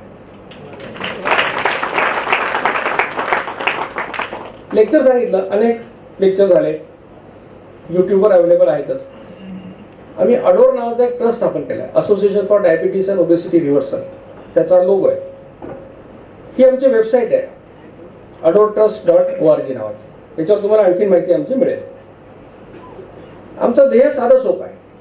आमचं ध्येय असं आहे की जगाच्या पाठीवर तुम्हाला कुठेही डायबिटीस डायग्नोज झाला, तुम्ही कुठल्याही डॉक्टरकडे गेलात, त्यांनी तुम्हाला असं सांगावं की गोळ्या औषधांचं नंतर बघू, 3 महिने 2 वेळा जेवा आणि 4.5 किलोमीटर चाला, यांनी फायदा नाही झाला तर गोळ्या देऊ, असं सगळ्या डॉक्टरांनी म्हणावं, असं आमचं ध्येय आहे पहिलं. आणि दुसरं ध्येय, जगातून हे आजार नष्ट व्हावे. आम्हाला शाळेतल्या मुलांना नाही शिकवायचं. मी सांगितलं की 18 वर्षापर्यंत काही आवश्यकता नाही आहे, पण 8वी 9वी 10वीच्या मुलांनी 10 खाण्याची पण आवश्यकता नाही आहे. 4 वेळा खाल्लेलं पुरतं त्यांना. पेडियाट्रिशियनला विचारलं मी, किती वेळा खायला? 4 वेळा पुरतं म्हणाले. आम्ही नाशिकला अभियान सुरू केलंय. आम्ही त्यांना काय सांगतोय, 4 वेळा जेवा, कडक भूक लागते तेव्हा 4 वेळा जेवा. दुसरी गोष्ट म्हणजे जे खायचं ते खा, पण 4 वेळात खा. गोड कमी खा, कोल्ड्रिंक कधी पिऊ नका. 100 मिलीलिटर कोल्ड्रिंकला 11 ग्रॅम साखर असते, कॅफे बिपिन तर भरपूर असतं आणि ते वेगळं. म्हणजे ट्रक ड्रायव्हर आजकाल दारू पित नाहीत, रात्री कोल्ड्रिंक पिऊन येतात. काही कोल्ड्रिंक असे त्याच्यावर लिहिलेलं आहे की 2 पेक्षा जास्त पिऊ नका. कॅफिन एवढं जास्त आहे की डोळा मिटणार नाही तुमचा रात्रभर. असे कोल्ड्रिंक मुलं पित असतात, तर कोल्ड्रिंक पिऊ नका. आणि शेवटचा महत्त्वाचा सल्ला, उद्यापासून मोबाईलवर फुटबॉल खेळणं बंद करा, ग्राउंडवर जाऊन खेळा. हे 4 सल्ले आम्ही देतोय आणि ते अभियान नाशिकमध्ये सुरू आहे. दुसरं आमचं डायबिटीज रिव्हर्सल सेंटर आम्ही सगळे सुरू करतो. हे सेंटरची कल्पना लक्षात घ्या. कल्पना अशी आहे की इथे येणाऱ्या सगळ्यांचा ह्याच्यावर विश्वास आहे की डायबिटीस हा रिव्हर्सिबल आहे. त्यामुळे डॉक्टर, पेशंट आणि आमचे व्हॉलंटियर्स सगळे एकाच दिशेने प्रयत्न करतात. याच्या गोळ्या कशा कमी होतील. 14 सप्टेंबरला नागपूरचं पहिलं सेंटर सुरू झालं, तिथे 70 लोक रजिस्टर झाले. 14 डिसेंबर म्हणजे 3 महिन्यामध्ये त्यापैकी 23 लोकांचं डायबिटीसचं औषध निम्म्यावर आलेलं आहे ऑलरेडी. आणि मला खात्री आहे की या सेंटरच्या वर्धापन दिनाच्या दिवशी यापैकी किमान 50% लोकांची औषधं बंद झालेली असतात. ही डायबिटीस ट्रीटमेंटमध्ये घडणारी या देशातली क्रांती हे लक्षात ठेवा. आणि याची सुरुवात महाराष्ट्रात झाली, याचा आपल्याला अभिमान वाटायला हवा.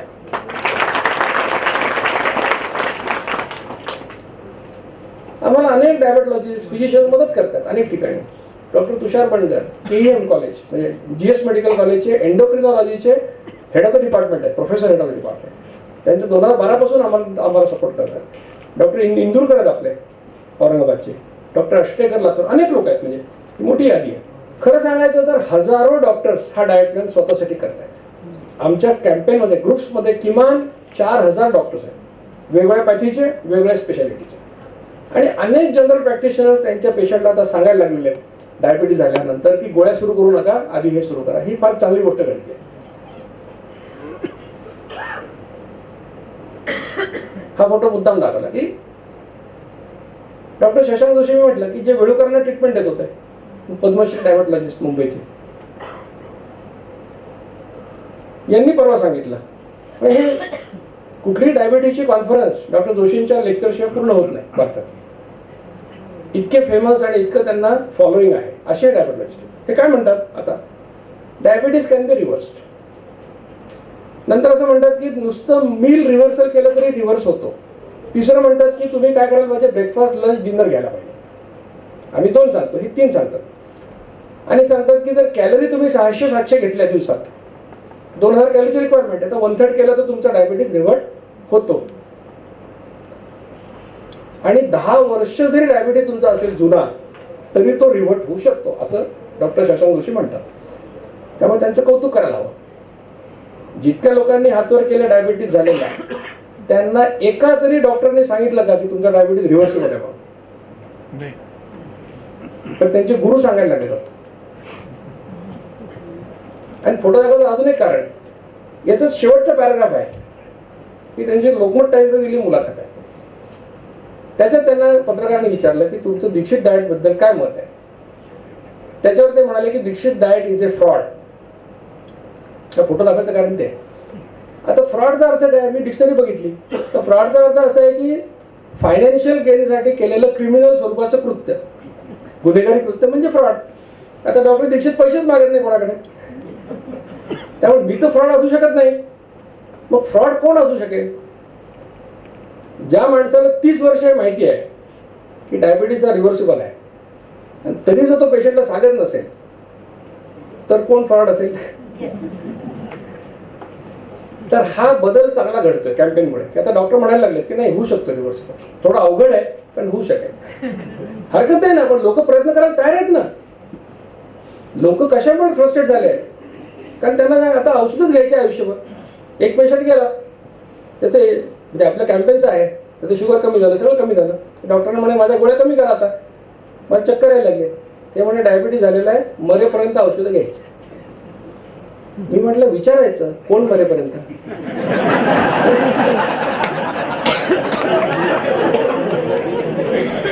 हे कॅम्पेन तुम्हाला मरू देणार नाही, हे लक्षात ठेवा. कारण सायन्स आहे, हे तुम्हाला मदत करणार, हे नक्की. सांगायचा उद्देश काय की आता हा वेलकम चेंज येतो डॉक्टर्सपर्यंत. आणि त्याच्यामुळे महत्वाची गोष्ट काय की हे पब्लिक हेल्थ कॅम्पेन आहे. खूप लोक म्हणतात नाही मग सगळ्यांना एक साईज कशी, सगळ्यांना दोनदा जेवलं कसं, वगैरे वगैरे. लोक अनेक लोक विचारतात. प्रत्येक जण वेगवेगळा असतो, बरोबर आहे, पण प्रत्येक जण ऑक्सिजनच घेतो ना, का कोणी CO2 वर जगणार आहे का? म्हणजे काही नियम सार्वत्रिक असतात, जनरलाइज असतात. तसं दोनदा जेवण हे सार्वत्रिक असू शकेल. तुम्ही काय खायचं काय नाही, तुम्हाला कोणाला युरिक ऍसिड प्रॉब्लेम आहे, कोणाला हार्टचा प्रॉब्लेम आहे, ते तुम्ही चेंज करा, तो काय प्रश्न नाही. पण इटिंग फ्रिक्वेन्सी कमी करणं हे जनरल प्रिन्सिपल आहे असं आपण सांगितलं. आणि आमचं म्हणणं काय की या कॅम्पेनने आमचं म्हणणंच काय की डायबिटीज झालं की सुरुवातीला हे सांगा, ज्याला नाही फायदा होणार त्याला तुम्ही गोळ्या द्या ना, आम्ही कुठे काय म्हणतो. असं केलं तर 90% जाणारच नाहीत परत, तो भाग वेगळा. पण 50% लोकांना जरी फायदा झाला या कॅम्पेनमुळे तरी आम्ही आमचं आयुष्याचं काम केलं असं आम्ही समजतो. 10 कोटी लोक पेशंट डायबिटीस आहेत, त्यातले 5 कोटी कमी करता आले तर केवढं मोठं काम आहे देशासाठी. आणि असं नाही की कोणा डायबिटीसचं आमचं काही भांडण नाही, डॉक्टरांशी आमचं भांडण नाही आहे. कारण काय की आम्ही तर पब्लिक हेल्थ मासेससाठी काम करतोय. 2 लाख रुपये देऊन येणारे लोक तुमच्याकडे येणारच आहे, कॉम्प्लिकेशन केस तुमच्याकडे येणारच आहे, ते तुम्हाला ट्रीट करा तुम्ही, तो प्रश्न नाही. या समाजाला डायबिटॉलॉजीची आवश्यकता आहे, फिजिशियनची आवश्यकता आहे, आमच्यासारख्यांची आवश्यकता आहे, न्यूट्रिशनिस्टची आवश्यकता, सगळ्यांची आवश्यकता आहे. प्रत्येकाचा आपापला स्पेस आहे. फक्त सुरुवात आमच्यापासून करा असं आमचं म्हणणं आहे. डायबिटीज झाल्यानंतर सुरुवातीला आमचं एवढा सल्ला द्या, एवढं केलं तरी पुष्कळ मोठं काम आपलं झालं. आणि एकमेकाला कॉम्प्लिमेंट करण्याची गरज आहे, विरोध करायची आवश्यकता नाही, एकमेकाला मदत करायची आवश्यकता आहे. किंवा काय हा डाएट प्लॅन काही लोकांना सूट नाही होणार, होऊ शकेल, ठीक आहे, मग अशा लोकांवर आणखीन काहीतरी संशोधन करू आपण, त्यांच्यासाठी काय करता येईल बघूया. अशा प्रकारे आपल्याला हे काम आणखीन पुढे नेता येईल. मला वाटतं इथे जे आमचे 4 आले ॲडमिन, 5 ॲडमिन, तर तुम्ही जर इथे समोर आलात तर मग सगळ्यांची ओळख तुमची होईल. आणि मग काही प्रश्न असेल तुम्ही त्यांना नंतर त्यांना विचारू शकता, बोलायचं. राजीव भालेराव, नंतर प्राध्यापक सांगळे, अनिता बाहेकर, डॉक्टर सुजाता लाहोटी आणि डॉक्टर सीमा दहाड, हे सध्या 5 लोक आलेले आहेत. आपल्याला काही म्हणजे नंतरही प्रश्न विचारायचे तुम्ही यांना विचारू शकता. तुम्हाला अभियानात सामील व्हायचं असेल तर काय करायचं, यांचेच नंबर मी दिलेले आहेत. आता तुम्ही बसला तरी चालेल, तुम्हाला पुन्हा ते प्रश्न विचारतो. ही जी स्लाइड आहे याचा फोटो काढून ठेवा. अभियानात सामील व्हायचं असेल तर काय करायचं, मी सांगितलेले 2 रिपोर्ट करा, त्याचे फोटो काढा, ते या कुठल्या तरी एका व्हॉट्सअप नंबरवर पाठवा. कोणातरी एकालाच पाठवा, सगळ्यांना पाठवू नका, नाही तर सगळे लोक कामात लागतील. कारण सगळे लोक एकच काम करतात, एक प्रोटोकॉल असतो त्याप्रमाणे काम करतात. मग ते तुम्हाला विचारतील तुम्हाला डायबिटीस आहे का, गोळ्या काय चालू आहेत वगैरे काही प्रश्न विचारतील आणि मग तुम्हाला डाएट प्लॅन मेसेज पाठवतील. म्हणजे जेवढं मी व्याख्यान दिलं त्याचं रूपांतर आम्ही डाएट प्लॅन मेसेजमध्ये केलेलं आहे. आणि हे मेसेज इंग्रजी, हिंदी, मराठी, गुजराती, कन्नड एवढ्या भाषांमध्ये आहे. वेट लॉसचा वेगळा, प्री डायबिटीसचा वेगळा, डायबिटीसचा वेगळा. आणि तुमच्या त्या व्हॅल्यूज बघून तुम्हाला योग्य तो प्लॅन पाठवते. डाएट प्लॅन मेसेजचा उपयोग काय लक्षात घ्या की मी एवढं व्याख्यान दिलं, यातल्या 4-5 गोष्टी तुम्ही विसरणार, स्वाभाविक आहे. पण डाएट प्लॅन मेसेज हा रेडी रेकनर आहे, त्यातला शब्द आणि शब्द फॉलो करायचा. आम्ही जर लिहिलं असेल की काळा चहा चालतो तर काळी कॉफी विचारायचं नाही.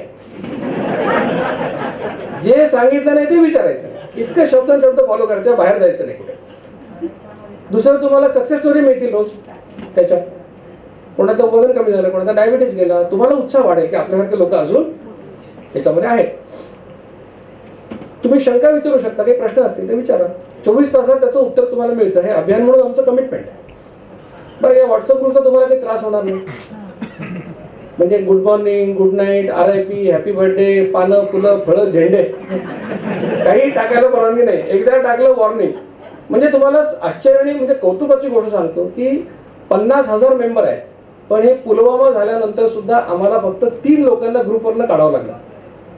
म्हणजे 50,000पैकी 3 लोकांनी असा मेसेज पाठवला, बाकी कोणी पाठवला. इतकी शिस्त आहे त्यामध्ये. तर तुम्हाला त्रास काय होणार नाही, पण एका मोठ्या कुटुंबाचा तुम्ही भाग व्हा.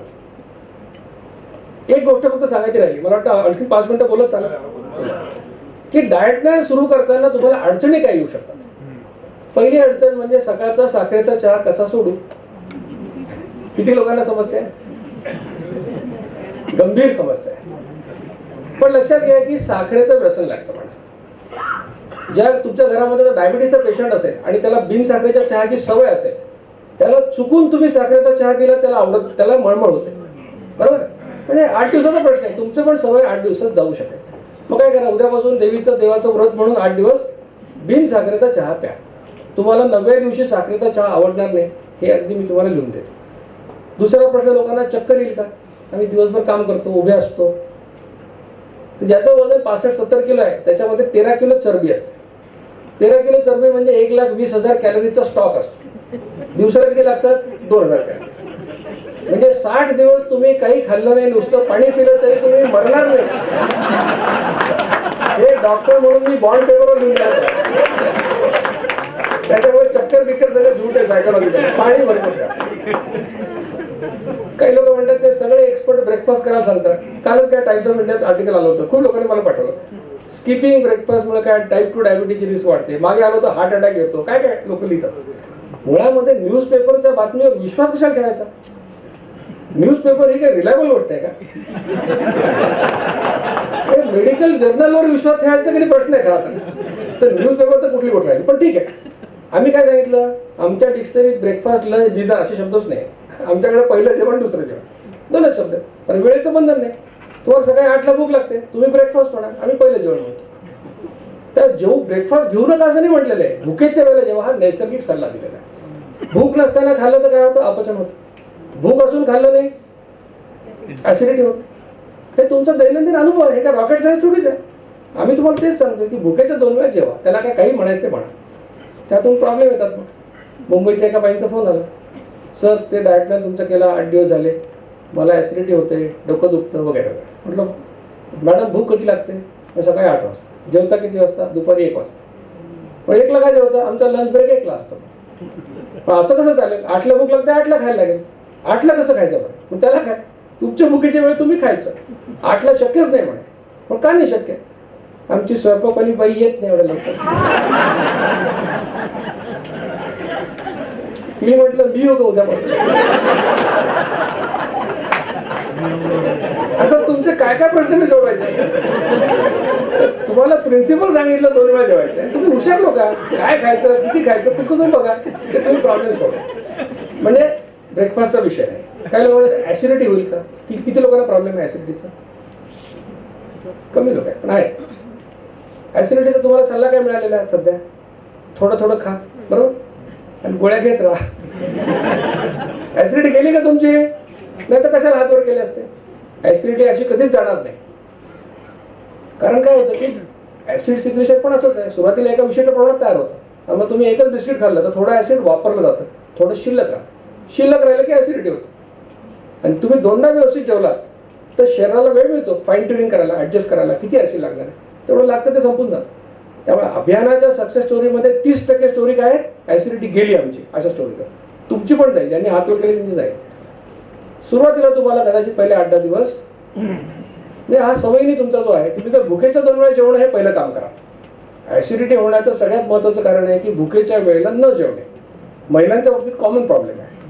भूक लागते 10 वाजता, पण घरातल्या सगळ्यांचं करता करता ह्याचा डबा त्याचा डबा, ह्याला पाठवलं त्याला पाठवलं, करता करता 2 वाजतात. मग काय करतात, चहावर चहा, अर्धा कप चहा, ऍसिडिटी होणारच आहे. भुकेच्या 2 वेळा जेवा, पहिली गोष्ट. 2 जेवणांच्या मध्ये भरपूर पाणी प्या. आणि सुरुवातीला 8 दिवस तुमची एखादी गोळी घ्यायची असेल तुम्हाला, ती गोळी घ्या. 3 महिन्यामध्ये तुमचा प्रश्न कायमस्वरूपी मिटणार, हे लक्षात ठेवा. काही लोकांना प्रश्न असतो, आमचे स्नायू झडतील का? आजकाल काय टूल झाले, लोक जिमिंग करायला जातात. मग ते जिमिंग मध्ये गेलं तिथे ट्रेनरचं लक्ष असतं, ते बकरे शोधत असतात. आणि बकरा ओळखायचं सोपं कोण असतं? जो माणूस 2 मिनिटं वजन उचलतो आणि 3 मिनिटं आरशात बघतो, तो बकरा. हळूच येतो तो म्हणतो, साब स्पेशल ट्रेनिंग लेणे काय का? आता तुम्ही 1000 रुपये महिना लावलेला असतो, स्पेशल ट्रेनिंग म्हणजे काय असतं? 5000 रुपये. मग ते स्पेशल ट्रेनिंग तुम्हाला ते सांगतो तो. आणि तुम्ही कधी वजन उचलले नसतात तेवढी बापजन्मा, तुम्हाला उचलायला लावतो. दुसऱ्या दिवशी तुम्ही घरूनच फोन करता, अरे माझे हातपाय दुखायला लागले, मला काय करता येत नाही. तो म्हणतो ते काय असतं म्हणे, मसल फायबर असतात ना, ते ब्रेक होतात म्हणे. आणि ते जर जोडायचे असतील तर प्रोटीन खायला लागतं. आता गंमत सांगतो की MD मेडिसिन झालेले आमचे डॉक्टर 10वी नापास ट्रेनरचं ऐकतात, फिजिओलॉजी ऐकतात. इव्हन फिजिओलॉजी जे शिकलो आम्ही 1.5 वर्ष, ते तो शिकवतो आम्हाला की मसल फायबर ब्रेक होतात आणि मग ते जोडण्यासाठी प्रोटीन त्याच्यावर टाकायला लागतात. मग तुम्ही त्याला विचारता कुठले प्रोटीन? मग तर हे काय आमच्याकडे आहेत ना डबे, म्हणतात वे प्रोटीन, जे प्रोटीन, सगळे डबे पडलेले असतात, 5000 6000. लक्षात घ्या की जे तुम्ही फिटनेसचा व्यायाम करता 45 मिनिटं ते 60 मिनिटं, या फिटनेसच्या व्यायामाला कुठलंही न्यूट्रिशन सप्लिमेंटची आवश्यकता नसते. 2 जेवणामध्ये व्यवस्थित तुम्ही बॅलन्स डाएट खा, प्रोटीन खा, अंडी खा, चिकन खा, काही प्रॉब्लेम नाही. बाहेरून विकत आणून काही त्याच्यावर टाकायची गरज नाही आहे. आणि मसल्स केव्हा जातात माणसाचे? मी सांगितलं, ग्लुकोज ग्लायकोजन संपल्यावर मसल हात लागतो. त्यामुळे कुठलंही शहाणं शरीर ऊर्जेसाठी प्रोटीन्स कधीही वापरत नाही. कारण 1 किलो प्रोटीन गेले शरीरात तर माणूस मरतोच. त्याच्यामुळे शरीर असं कधी करत नाही. त्यामुळे 2दा जेवणाऱ्या माणसाचे मसल्स कधीही झडणार. अजून प्रश्न असतो, गोळ्या घ्यायच्या असतात लोकांना. हायपोथायरॉइडिझमच्या महिला आहेत, त्यांना डॉक्टरांनी सांगितलं उपाशी पोटी पहिलं काम उठल्या उठल्या गोळी खायची, थायरॉइडची. ती गोळी तशीच घ्या, या डाएट प्लॅनला काही अडचण नाही, त्याला काही अडचण नाही. बाकीच्या गोळ्या असतात, ब्लड प्रेशर आहे, अमुक आहे, गोळ्या दिवसातून 1दा किंवा 2दा असतात. पहिल्या जेवणात दुसऱ्या जेवणामध्ये डॉक्टरला भेटा आणि ऍडजस्ट करून घ्या. 55 मिनिटाचा वेळ दिलेला आहे, त्या गोळ्या घ्यायचा प्रॉब्लेम येत नाही. मग काही लोकांचा प्रश्न असतो, फळं कधी खाऊ, दूध कधी पिऊ? मग आता म्हणून तुम्हाला पदार्थ खायचे कसे जेवताना, सिक्वेन्स काय पाहिजे ते तुम्हाला सांगतो. जेवणाच्या सुरुवातीला फळ खा, ड्रायफ्रूट खा किंवा गोड पदार्थ खा. गोड पदार्थ शेवटी खाऊ नका, सुरुवातीला खा. त्याचे 2 फायदे असतात. गोड पदार्थ पचायला जड असतात, आधी खाल्ले तर लवकर पचतात. दुसरी गोष्ट, गोड पदार्थाने समाधान होतं लवकर. तुम्ही 1 पोळी कमी खाणार त्या दिवशी. म्हणजे रसमलाई खाल्ली तर तुम्ही 1 पोळी नक्की कमी खाणार, पण जेवल्यानंतर खाल्ली रसमलाई तर 4 प्लेट खाल्ल्या तरी समाधान होत नाही. तर हा पहिले झाला. त्याच्यानंतर काकडी, टोमॅटो, गाजर खा. त्याच्यानंतर मोड आणलं कडधान्य खा. मग पोळी भाजी, वरण भात आणि शेवटी दूध. असा हा सिक्वेन्स आहे. उद्यापासून लोक काय शोधतात? दीक्षित थाळी. तेवढं एवढं खायचं तर थाळी मोठी लागेल आपल्याला. म्हणून सांगून ठेवतो की प्रत्येक जेवणात सगळे पदार्थ खायची आवश्यकता नाहीये. जेव्हा खाणार असेल तेव्हा हा सिक्वेन्स. अजून एक प्रश्न असतो, चालायला वेळ नाही आम्हाला, एवढे बिझी आम्ही, एवढे बिझी. अरे बिझी कशासाठी, काय करता? नाही, खूप काम असतं. कशासाठी काम करता? मग चांगलं आयुष्य जगण्यासाठी. मग चांगल्या आयुष्याची कल्पना काय आहे तुमची? वयाच्या 50व्या वर्षी 5 स्टार ICU मध्ये ऍडमिट व्हायचं का आणि टीव्ही बघायचं एक झोपून? ही तुमची कल्पना असेल तर असंच चालू ठेवा, मग म्हणा वेळ नाही म्हणून. नाहीतर सगळ्यांना 1 तास आरोग्यासाठी काढावाच लागेल, त्याला काही ऑप्शन नाही. म्हणजे उदाहरण तुम्हाला सांगतो, एक भारतीय उद्योगपती, 25 वर्षाची गोष्ट आहे. आपले उद्योगपती म्हणजे चांगले खात्यापित्या घरचे, पोट सुटलेले. अमेरिकन उद्योगपतीशी करार केला, काय 30,000 कोटीचा करार होता 20 वर्षाचा. अमेरिकन उद्योगपती त्यांच्या मुंबईमधल्या घरात आला, त्यांनी ते प्रेझेंटेशन केलं. ते हे करत होते प्रेझेंटेशन की बा आम्ही तुमचे 30,000 कोटीचे 60,000 कोटी कसे बनवणार आहोत, त्याचे सगळं स्कीम सांगत होते. पण ते अमेरिकन उद्योगपतीचं लक्ष त्यांच्या पोटाकडेच सारखं. यांना ऑकवर्ड झालं, म्हणजे की मी काहीतरी महत्व सांगतो, हा सारखं माझ्या पोटाकडे बघतो. तरी त्याने दुर्लक्ष केलं. 10-15 मिनिटं ते चालू राहिलं तसंच. शेवटी त्यांना राहावं गेलं नाही. ते म्हणाले की तुम्ही एवढं लांबून आले, मी तुम्हाला इतका मोठा प्लॅन सांगतोय, 30,000 ते 60,000 कोटी एवढा मोठा प्लॅन सांगतो, तुम्ही माझ्या पोटाकडे बघता सगळं. मला ऑकवर्ड होतं म्हणे. त्यावर तो उद्योगपती म्हणाला की तुमच्याशी आम्ही करार केला 20 वर्षाचा, पण तुमची तर 2 वर्षाची गॅरंटी दिसत नाही. तेव्हापासून हा उद्योगपती पळायला लागला. आता 42 किलोमीटर मॅरेथॉन पळायला लागलेला आहे. मग 30,000 कोटीचा ऍग्रीमेंट करणाऱ्या माणसाला वेळ आहे, आपल्याला नाही का? वेळ आहे, वेळ काढावा लागेल. म्हणजे हे सगळे प्रश्न तुम्हाला त्याची उत्तरं मी दिली. काय काय सांगा तुम्हाला अडचणी येऊ शकतात. तर या व्हॉट्सअप ग्रुपच्या माध्यमातून आमचे जॉईन व्हा. माझं काम तर संपलं हे लेक्चर झाल्यानंतर. तुमचं काम उद्यापासून सुरू होणार. मी जे सांगितलं तुम्हाला वाटलं याच्यामध्ये शास्त्र आहे, याच्यामध्ये काही लॉजिक आहे, तर करून पहा. तुमच्या एवढ्या मोठ्या आयुष्यातले 90 दिवस मला द्या फक्त. 90 दिवस प्रामाणिकपणे प्रयोग करा. फायदा झाला लोकांना सांगा, आमच्या सामील व्हा. एवढं साधा सोपं चाललंय.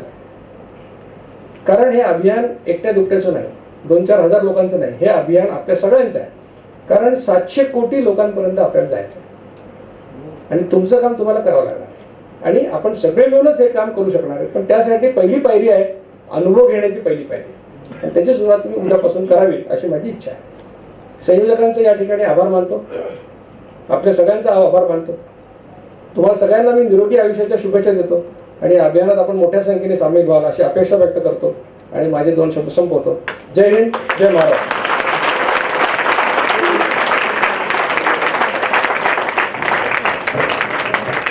बदलण्याबद्दल आणि आहाराबद्दल सांगितलं. मला असं वाटतं आपल्या सगळ्यांनाच त्याचा फायदा होणार आहे.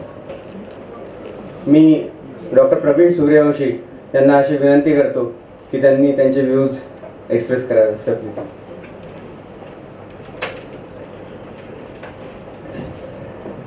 नमस्कार.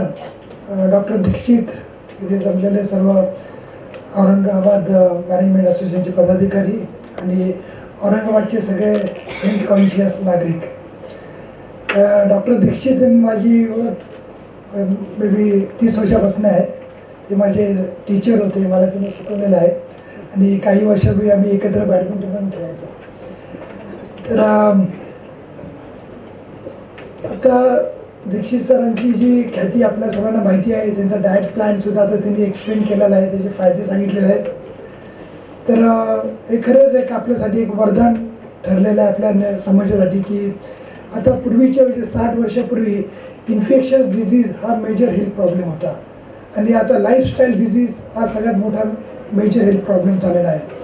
आणि 99% लाईफस्टाईलचं जे सोल्युशन असतं हे आपल्याकडेच असतं. डॉक्टरांकडे त्याचं सोल्युशन फार कमी असतं. ते फक्त तुम्हाला मदत करू शकतात. पण कोणताही आजार असो, म्हणजे डायबिटीसच नाही, पण ब्लड प्रेशर असेल किंवा सांधेवात असेल, जे काही लाईफस्टाईल प्रॉब्लेम आहेत, हे सगळ्याचं मेजर सोल्युशन आपल्याकडे असतं. आणि आपल्याला त्यासाठी सिरियस होणं फार गरजेचं आहे. म्हणजे तुम्ही स्वतः जर सिरियस नसाल आणि नसतं सरांनी सांगितलं तसं, ज्या लोकांना वजन कमी करायचं असतं ते प्रत्येक वेळी एक डाएट फेल झाला म्हणून दुसऱ्या कोणतरी प्लॅन शोधत असतात. आणि त्याला काहीतरी संधी पाहिजे असते, काही कारण पाहिजे असतं नवीन करायचं. पण त्यांनी ते सोल्युशन नाही आहे. तुम्ही सिरियस होऊन जर आता दीक्षित सरांनी जो प्लॅन सांगितला तो जर तुम्ही अंगीकारला तर नक्कीच त्याचा तुम्हाला फायदा होईल. आणि मी थोडं एक सांगू शकतो की इच्छितो की त्यांनी डायबिटीज किंवा ओबेसिटी झाल्यानंतर काय करायचं ते सांगितलं आहे.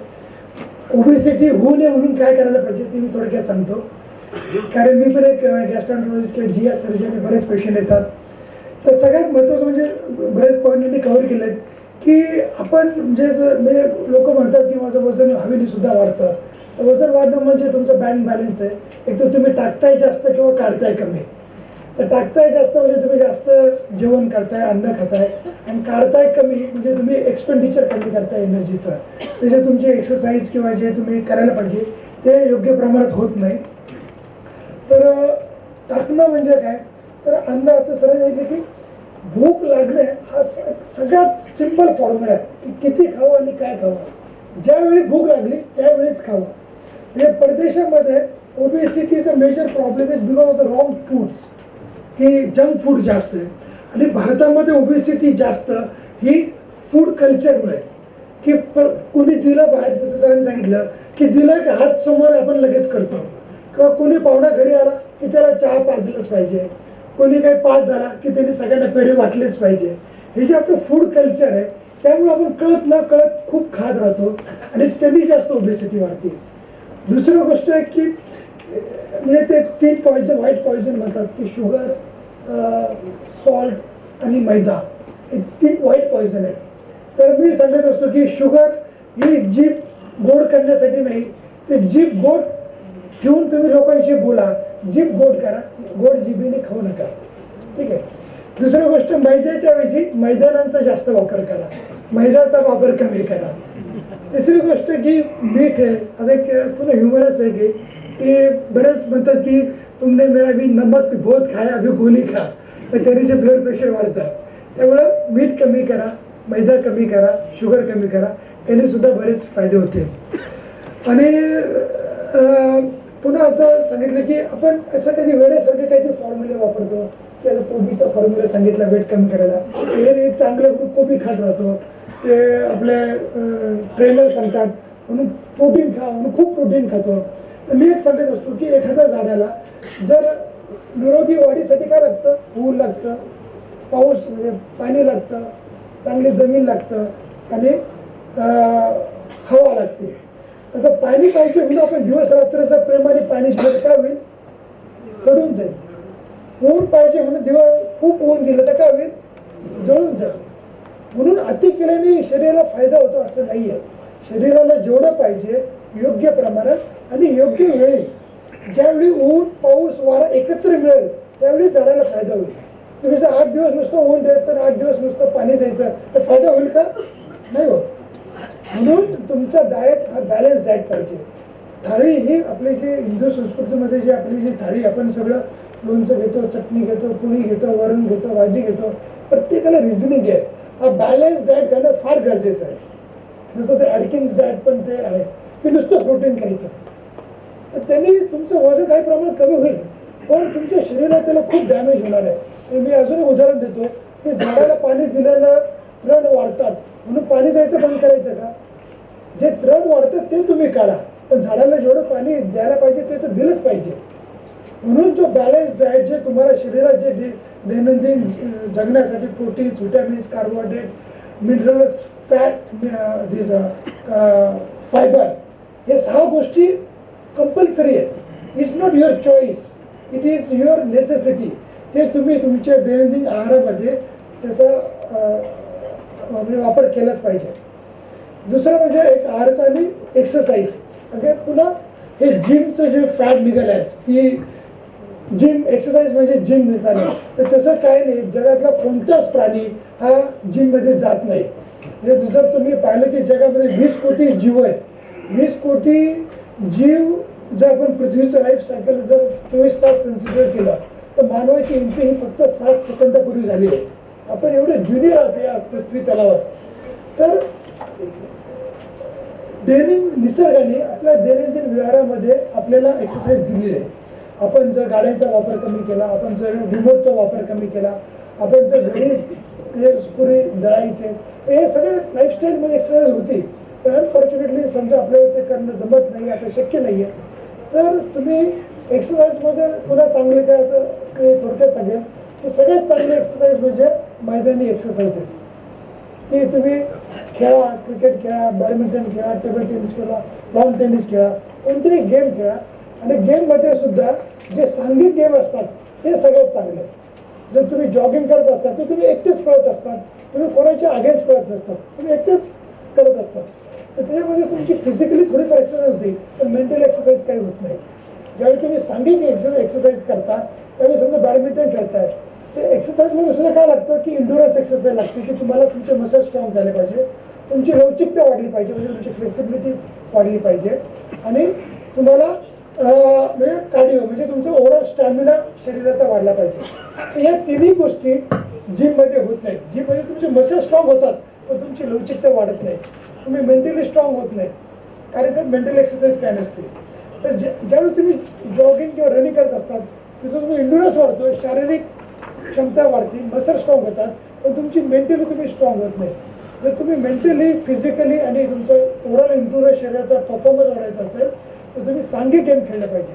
त्यामुळे तुम्ही बॅडमिंटन खेळता तर तुम्ही पाठीमागचं घ्यायला बेंडी होता, स्ट्रेचिंग होतं, पुढचं घेता तिथं तुम्ही बेंड होता, पळत असता, तुमची चपाई वाढती, आणि त्यावेळेस तुम्ही मेंटली सुद्धा विचार करत असता की हा मला इकडे टाकतोय, मी नेक्स्ट टाइम ते कसं उचलणार, त्याचे वीक पॉईंट काय, त्याला मी कसं हरवायचं, हे सुद्धा मनात सगळं चालू असतं.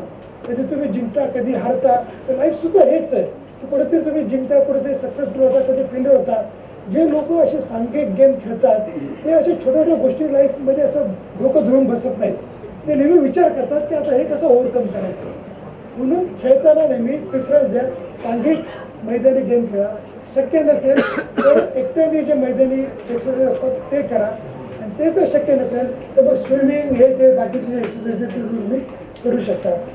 जिम हे सगळ्यांसाठी रिकमेंडेड नाही आहे. ज्यांना डे टू डे लाईफ म्हणजे जे आपले जे कॉमन मॅन आपल्यासारखे त्यांना जिमची गरज नाही आहे. आणि पुन्हा हे एक्सरसाइज की आज काय करतोय, आज मी बायसेप्स करतोय, उद्या काय करणार, मी उद्या बॅक करणार आहे, परवा काय करणार आहे, मी नाही लोअर लिम्स थाईज करणार आहे. हे तसंच आहे की शरीराला असं सिलेक्टिव्ह एक्सरसाइज नाही पाहिजे. शरीर जर पूर्ण म्हणजे जसं मी सांगितलं, जर झाडाला एकाच वेळी पाणी आणि ऊन मिळालं तर त्या पाण्याचा उपयोग आहे. तसं ज्यावेळी शरीराचं मसल एक्सरसाइज होती, विथ स्ट्रेचिंग होतं, विथ बेंडिंग होतं, त्यावेळी शरीराला फायदा होतो.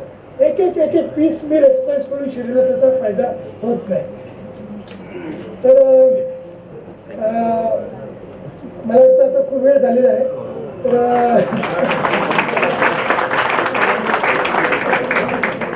आज खूप चांगला तुम्हाला गुरुमंत्र माझ्या गुरुने तुम्हाला दिलेला आहे. तर नक्कीच हे इथून उद्यापासून एका नवीन आयुष्याची वाटचाल सुरू होणार आहे, आणि या नवीन वाटचालीसाठी माझ्या सुद्धा तुम्हाला सर्वांना हार्दिक शुभेच्छा. मला इथे संयोजकांनी बोलले त्याबद्दल त्यांचे धन्यवाद. Thank you. Dr. Dikshit, many thanks for your agreeing to come here and deliver a talk. It has been very wonderful talk. I think they enjoyed it most. I could see the laughter. I could hear the laughter of every 2 minutes or so. It was a really healthy lecture that you have delivered.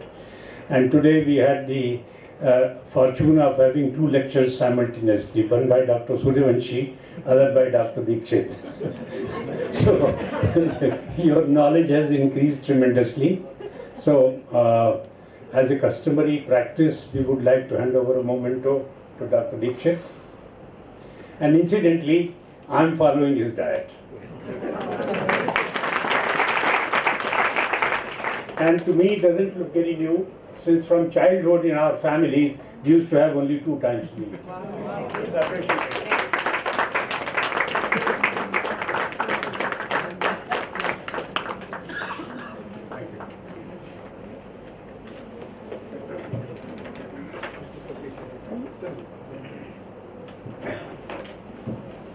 Sorry, missed you. He became desperate to start it early since all was so full. The people were waiting outside. I don't think there is any question since he has covered everything. What questions you could ask, he has covered, and he has given you WhatsApp group, so you can ask any question that you want. Thank you very much for coming in such a big number.